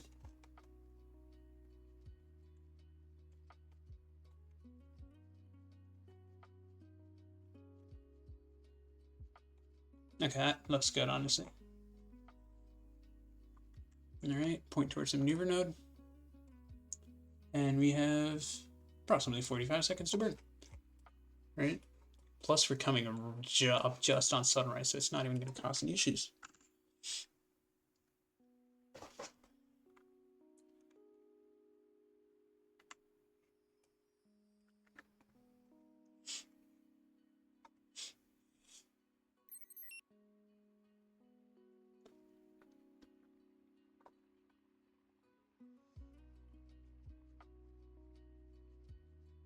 "15 seconds to burn. And 10 seconds to burn. I'm going to start a little bit earlier, so 3, 2, 1, and we start burning. By which I mean we have to activate the engine, first off.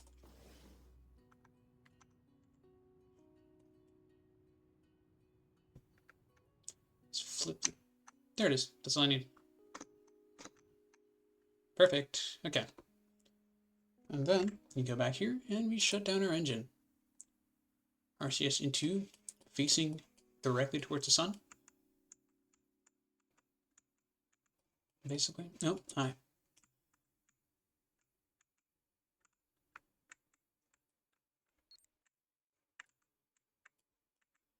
Alright, there it is.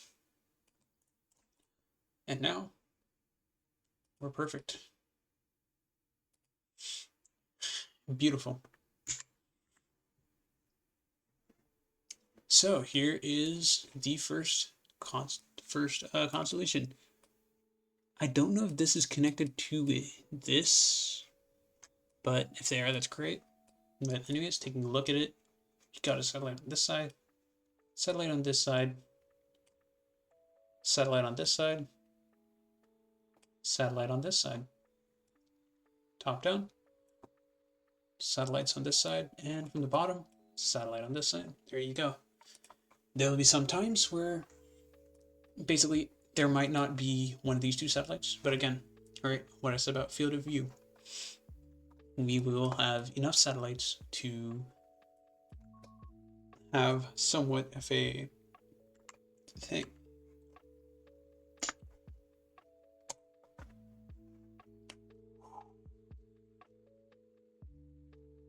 So good satellite setup, Brian. Now I should probably start heading outside of just Kerbin's orbit.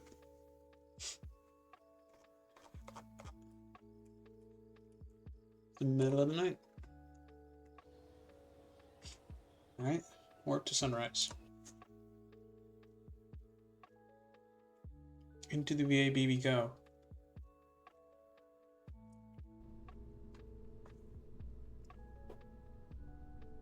Now the first thing I want to set up is a space station in LKO at a slight inclination, like say 20 degrees, 30 degrees of inclination.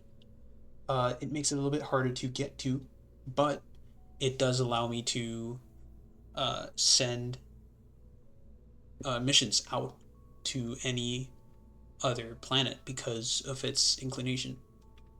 So I don't have to compensate for the inclination as much. I can just like launch out into a less inclined orbit, the less inclined like holding orbit, just inside Kerbal SOI and outside, and then just go straight out. So to start off with, and definitely some sort of station core, but because of how I'm going to be building this, it's going to start off with the Science Junior, or the Mobile Processing Lab, sorry. Science Junior is, where is that? Whatever, right? So, start off with the Mobile Processing Lab. This is our station core, essentially. Right? This needs two things. Yeah,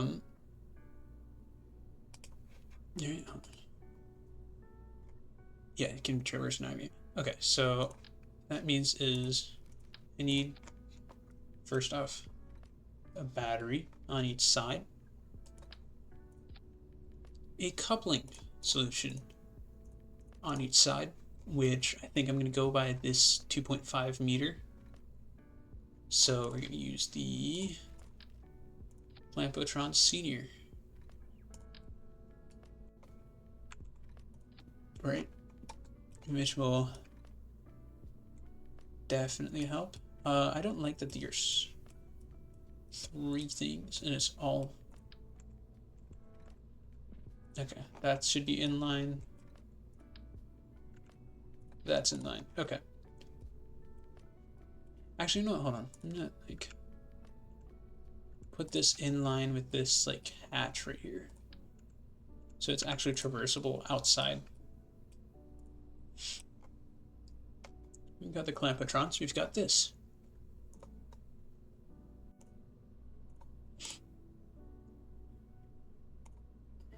These are obviously going to need some relatively large panels that can go in, which is the first thing that I'm going to have to deal with. These solar panels will need to go inside. They'll need to be able to retract, because once we start getting the bigger solar cells in there, it'll need some.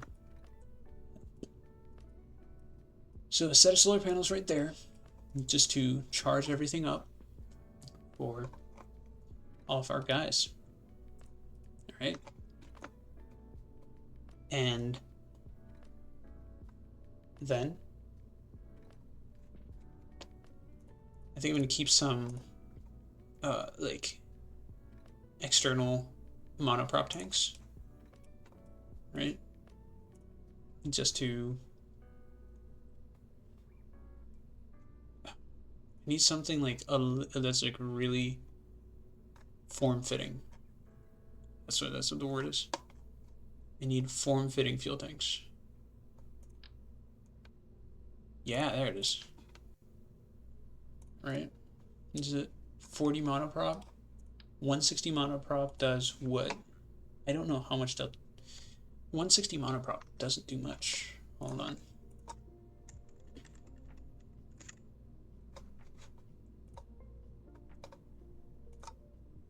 Okay. Alright. So, I guess we'll have to go into command and control and check that out.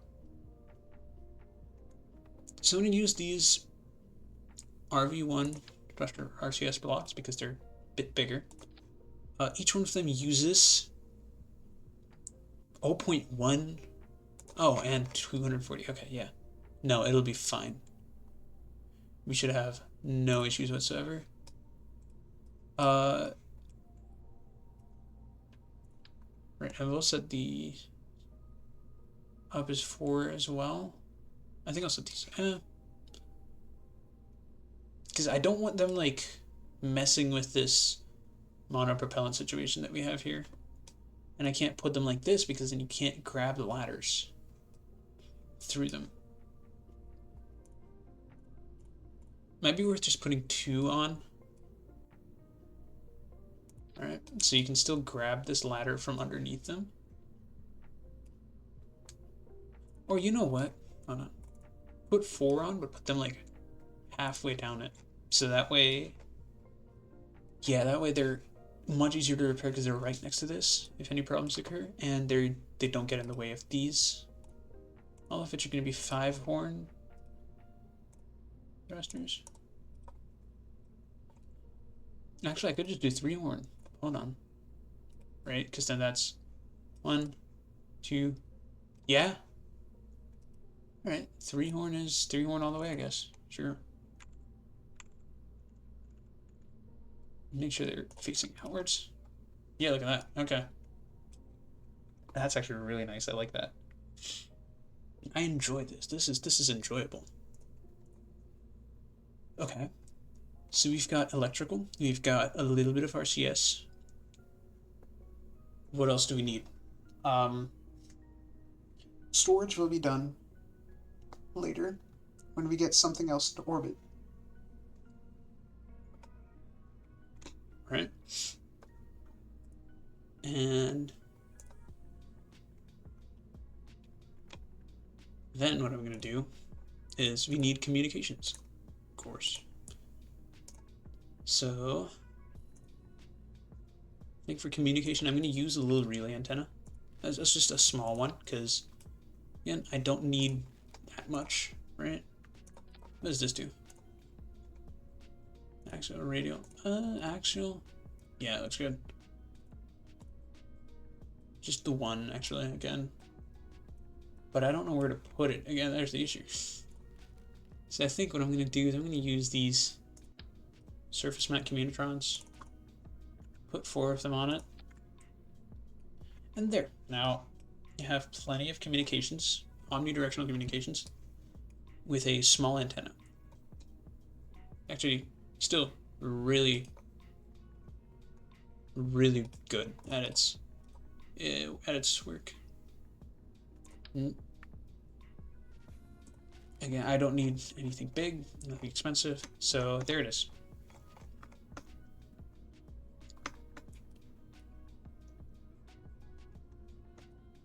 Alright, turn off the flag. Insulated. Flag off.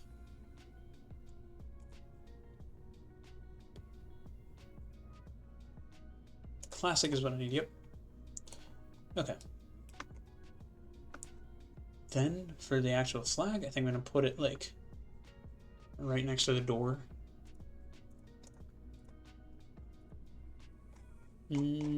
Like this to 2.5 meter. Double it up. Right next to, not right next to the door, like right there. Same thing here. White panel.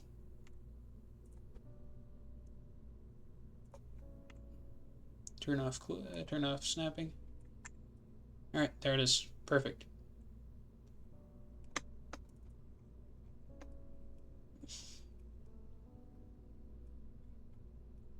And we have all of these. This should, lights on.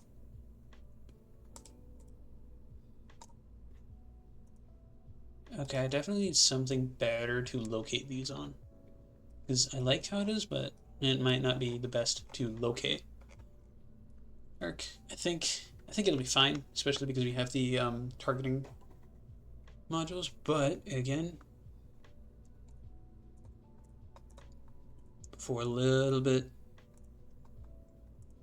extra help finding these, right? Just 4 lights out of phase with these and the ladder. I don't know if they mess with the ladder actually. Hold on. I don't think they'd mess with the ladder, but again, you know, you never know. You just never know. So 2 lights, put them like right here, and then like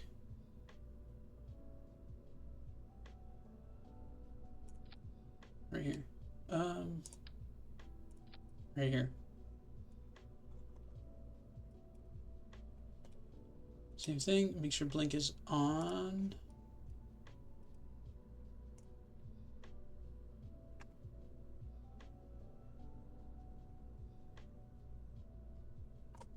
These are black because they're on a darker surface. Actually, you know what? Hold on, no, I don't really need that. I think I should be able to do it, especially because I have the multiple things can go to each other. So I will call this the Station Science Core. Hi? Okay. Can I control from here? That's a good question. That is a really good question, actually. I don't know whether I can actually control switchable power. I don't mind that.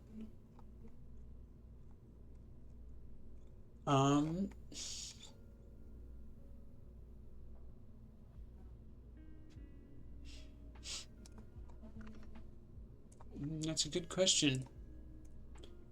PSP search science modules. There it is. New science. I want the where the what's that? What's this called? The mobile processing lab.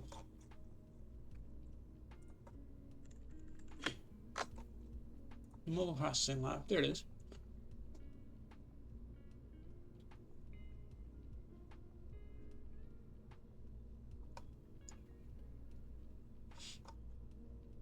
Northward is default from Alright, cool. So transfer raw results, okay. Intercharge use. Good. Good.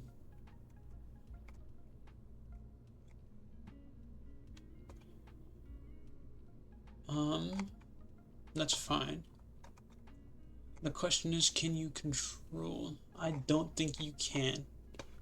Yeah, okay. It is not a control section. Not a control module. So we're going to quickly move this thing up by putting a station control center up somewhere.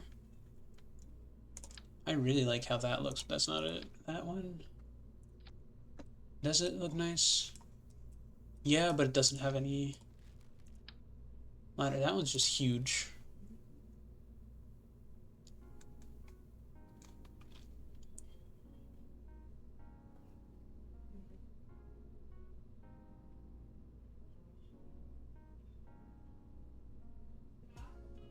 Oh, I could actually. Hold on. I could just place this radially somewhere. Right, but I wouldn't be able to access it in IVA, which is the main issue here. Okay. I want to be able to access it, but it also needs to be small.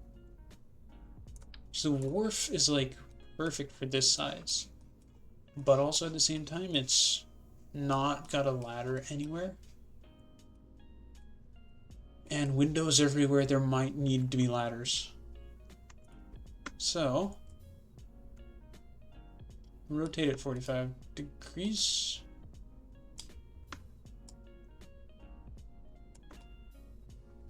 Oh, that's... Hello, Hex. Welcome in.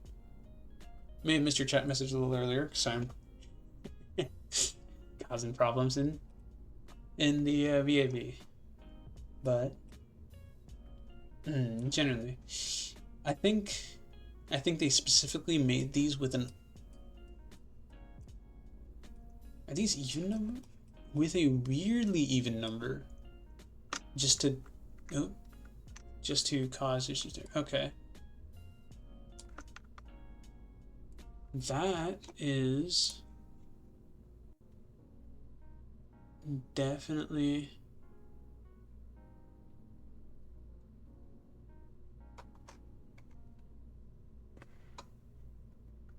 fun.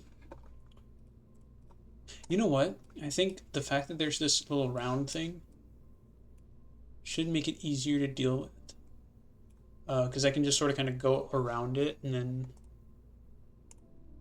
Is it utility? Yes, it is utility. Awesome. A slightly longer ladder.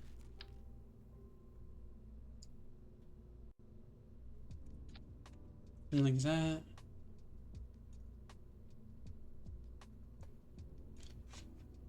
Oh, uh-oh, okay. Just do that, I guess. My, okay. Nope. It's, okay, there it is. Same difference.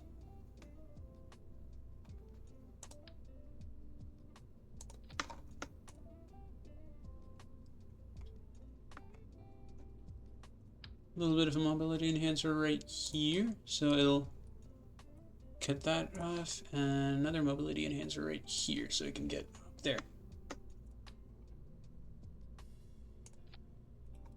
And then you just sort of kind of move around the corner.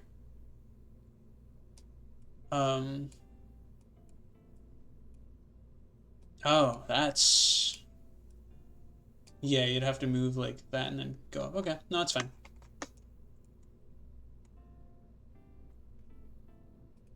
Cool. So...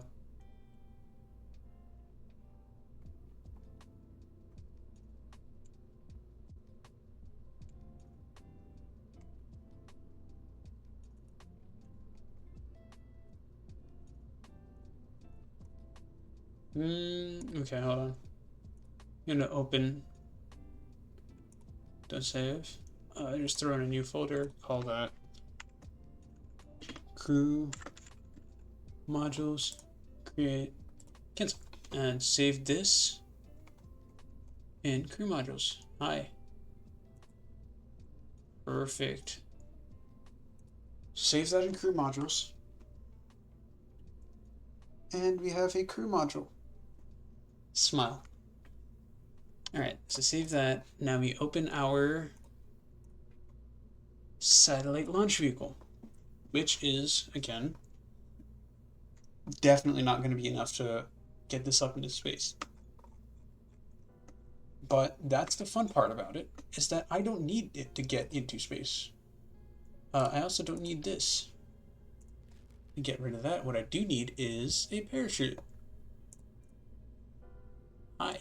There it is.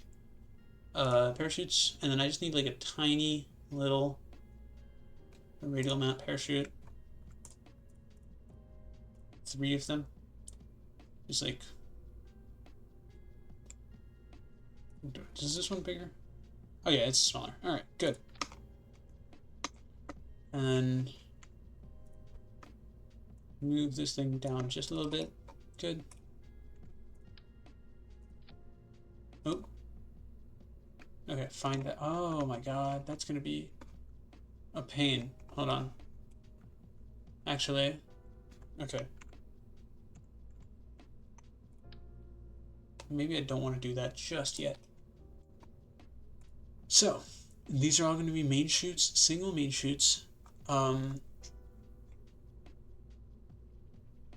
altitude is going to be 0. The pre-deployment altitude is going to be at 5,000 with a 700 meter full deployment altitude. I'm gonna do 1,000 because again, I am not there. Apply to all symmetric counterparts.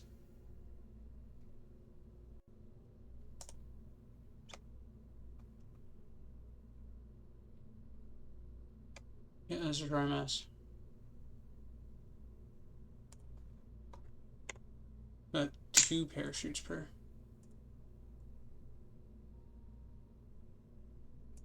Oh, okay. Hi. Light on. And apply settings. Okay. Good. So now, all I need to do is just move these very slightly down. There it is.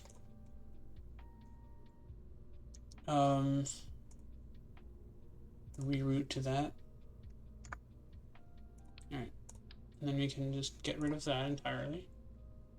A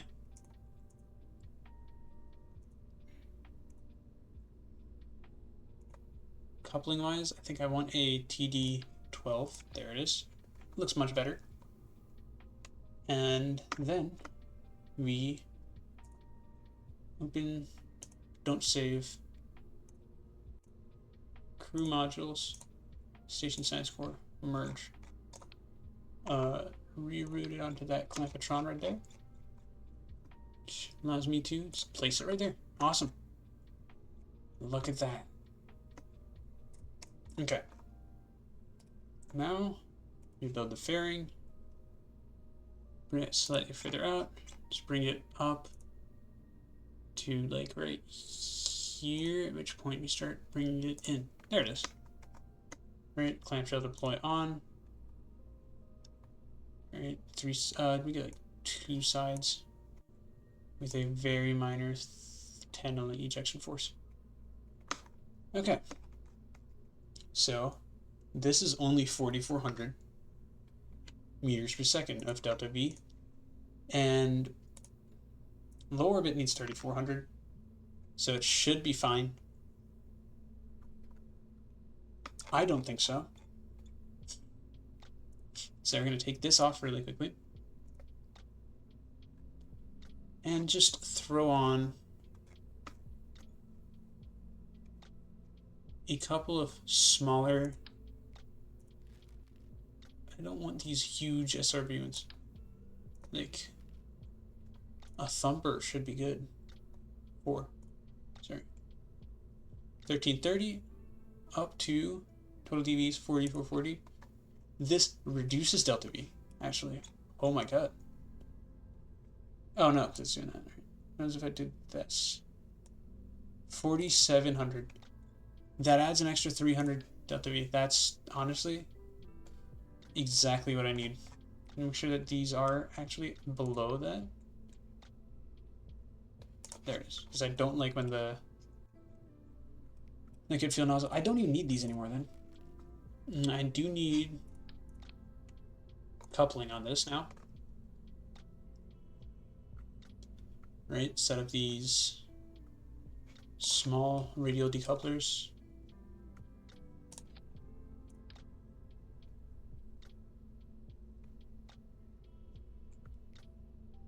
There it is. And grab that and send it down just a little bit. Well, maybe a little bit less. Yeah. Oh. Ooh. There we go. Ooh. And then for arrow, you can use these slanted nose cones. Oh, okay.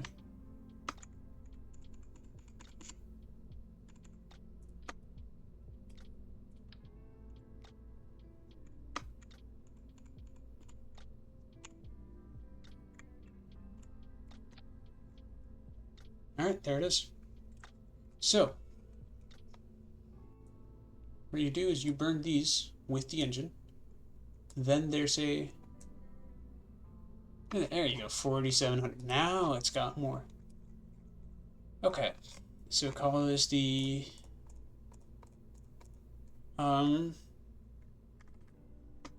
HSLV 1.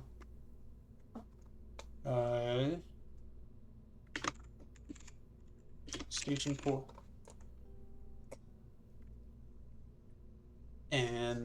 That feels about right. Okay. Save this under missions. And off to launch, I guess. Which will give us way more stuff. And this, the engines can blow up as well. That's not going to be an issue. I can just set these to auto deploy essentially. Right. So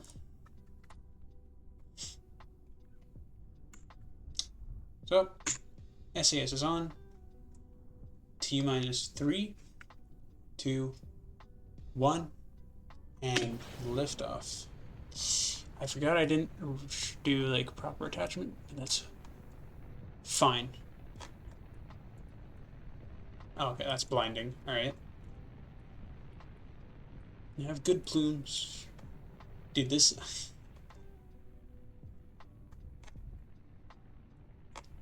yeah. You know what I didn't do is I didn't put anybody in it, but that's fine.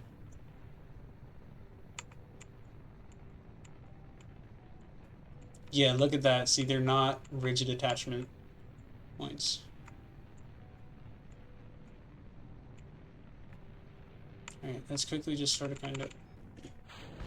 Uh-oh. I don't like that it exploded there. That's fine.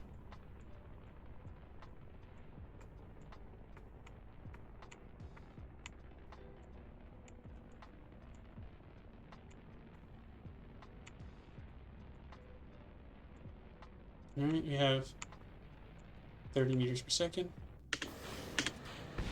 Oh my god. Actually, hold on. What the hell happened? Staging issues, because I messed something up. Okay. Oh yeah, it does. Why did it move this up one? Oh, did it? I think I know exactly what's happened. Right, what is this truss decoupler? Wait, hold on, what is this truss decoupler? Okay. Okay, so it's doing that. Why are there... because the engine plates. Back on decoupling. Alright. Disable staging. You want to use the truss decoupler on a separate stage from this, because this thing is literally the last thing to come out. Parachutes come out after that. This thing goes on with that. And then you again save it under missions. And launch. Okay, minor inconvenience staging issue. Mark that down as number 1. Because, hell yeah. Oh, you know what I didn't do again? I didn't strut those up.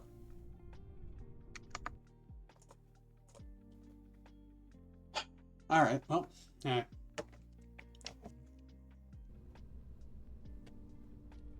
We're doing new things. Oh my god. We're doing new things. It's fine. Make sure that rigid attachment is turned on and auto strut is set to heaviest part, right? Good, and then just in case, I'm going to go into utility. And where's my little struts that don't strut?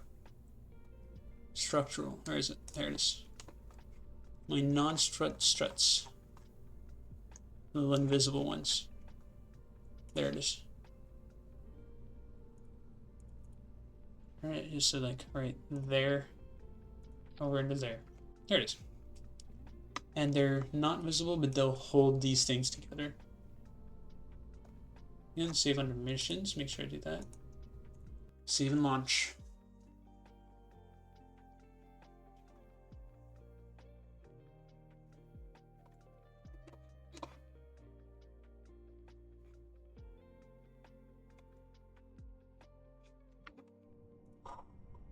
Alright, check it out. SAS is on. Near sunset, but T minus 3, 2, 1, lift off. Dude, what is the TWR on this thing? Oh, 2. Damn, okay. I did not expect it to be that high. That is insane. Alright. The difference, I'm just gonna go straight up until these come out though, because I do want my app. I want my app ops to be like right there too, though. It's the main thing. I want it to be like right there, you know. All right, 8,000, 10,000, and then I think I'm gonna quickly just do that, and now we're gonna start turning really, really fast, really hard. Right, make sure that these first, and then that and that. Good. Right. As soon as I do that, there it is.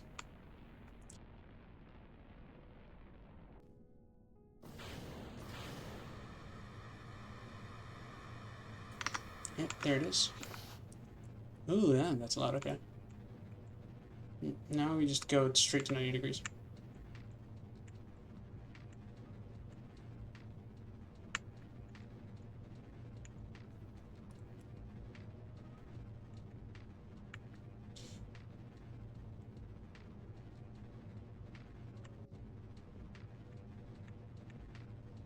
$80,000 seems really good, actually. Right. About 90,000, so I want to maybe bring it down just slightly.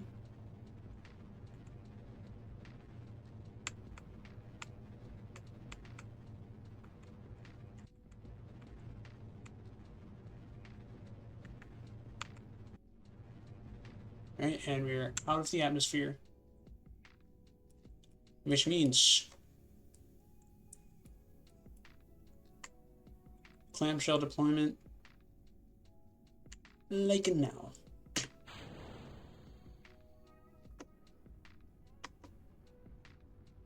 Just leave those behind just slightly. All right, and then right at the apopsis, add a maneuver, send that around. In our periapsis to be. Oh my God! Look at that. Do not want them to switch positions that much. I also need them to.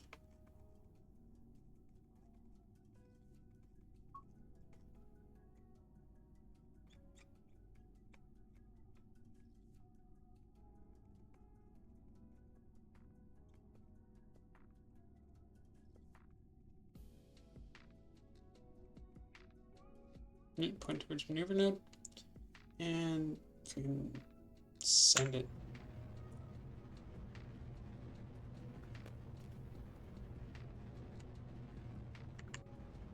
Good on me for having so many damn things on this shit.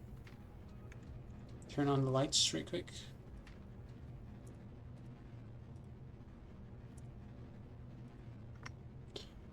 Alright, how are we looking in terms of... Okay, that's a 0.05 eccentricity and nearly a degree post-radiation. Should be fine, I don't think. I think I'll not use the space station as a staging area yet. I think I'll use a separate orbit as a staging orbit. But it's looking good. So it's fine, I guess. And again, I can always come back around and fix it. I have about 400 meters per second of delta V to play with.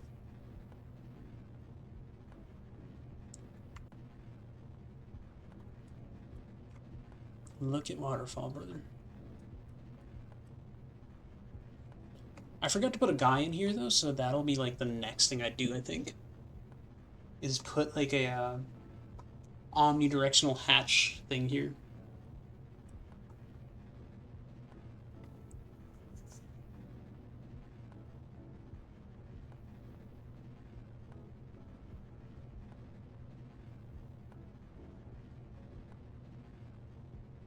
I don't like that we are now going back into the atmosphere though, so it's definitely going to be a little bit of a struggle, but we'll see.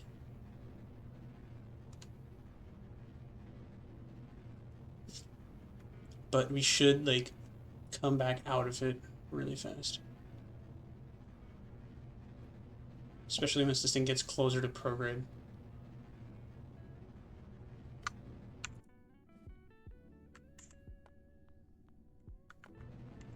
Alright, just burn prograde now to get the periapsis up out of the atmosphere.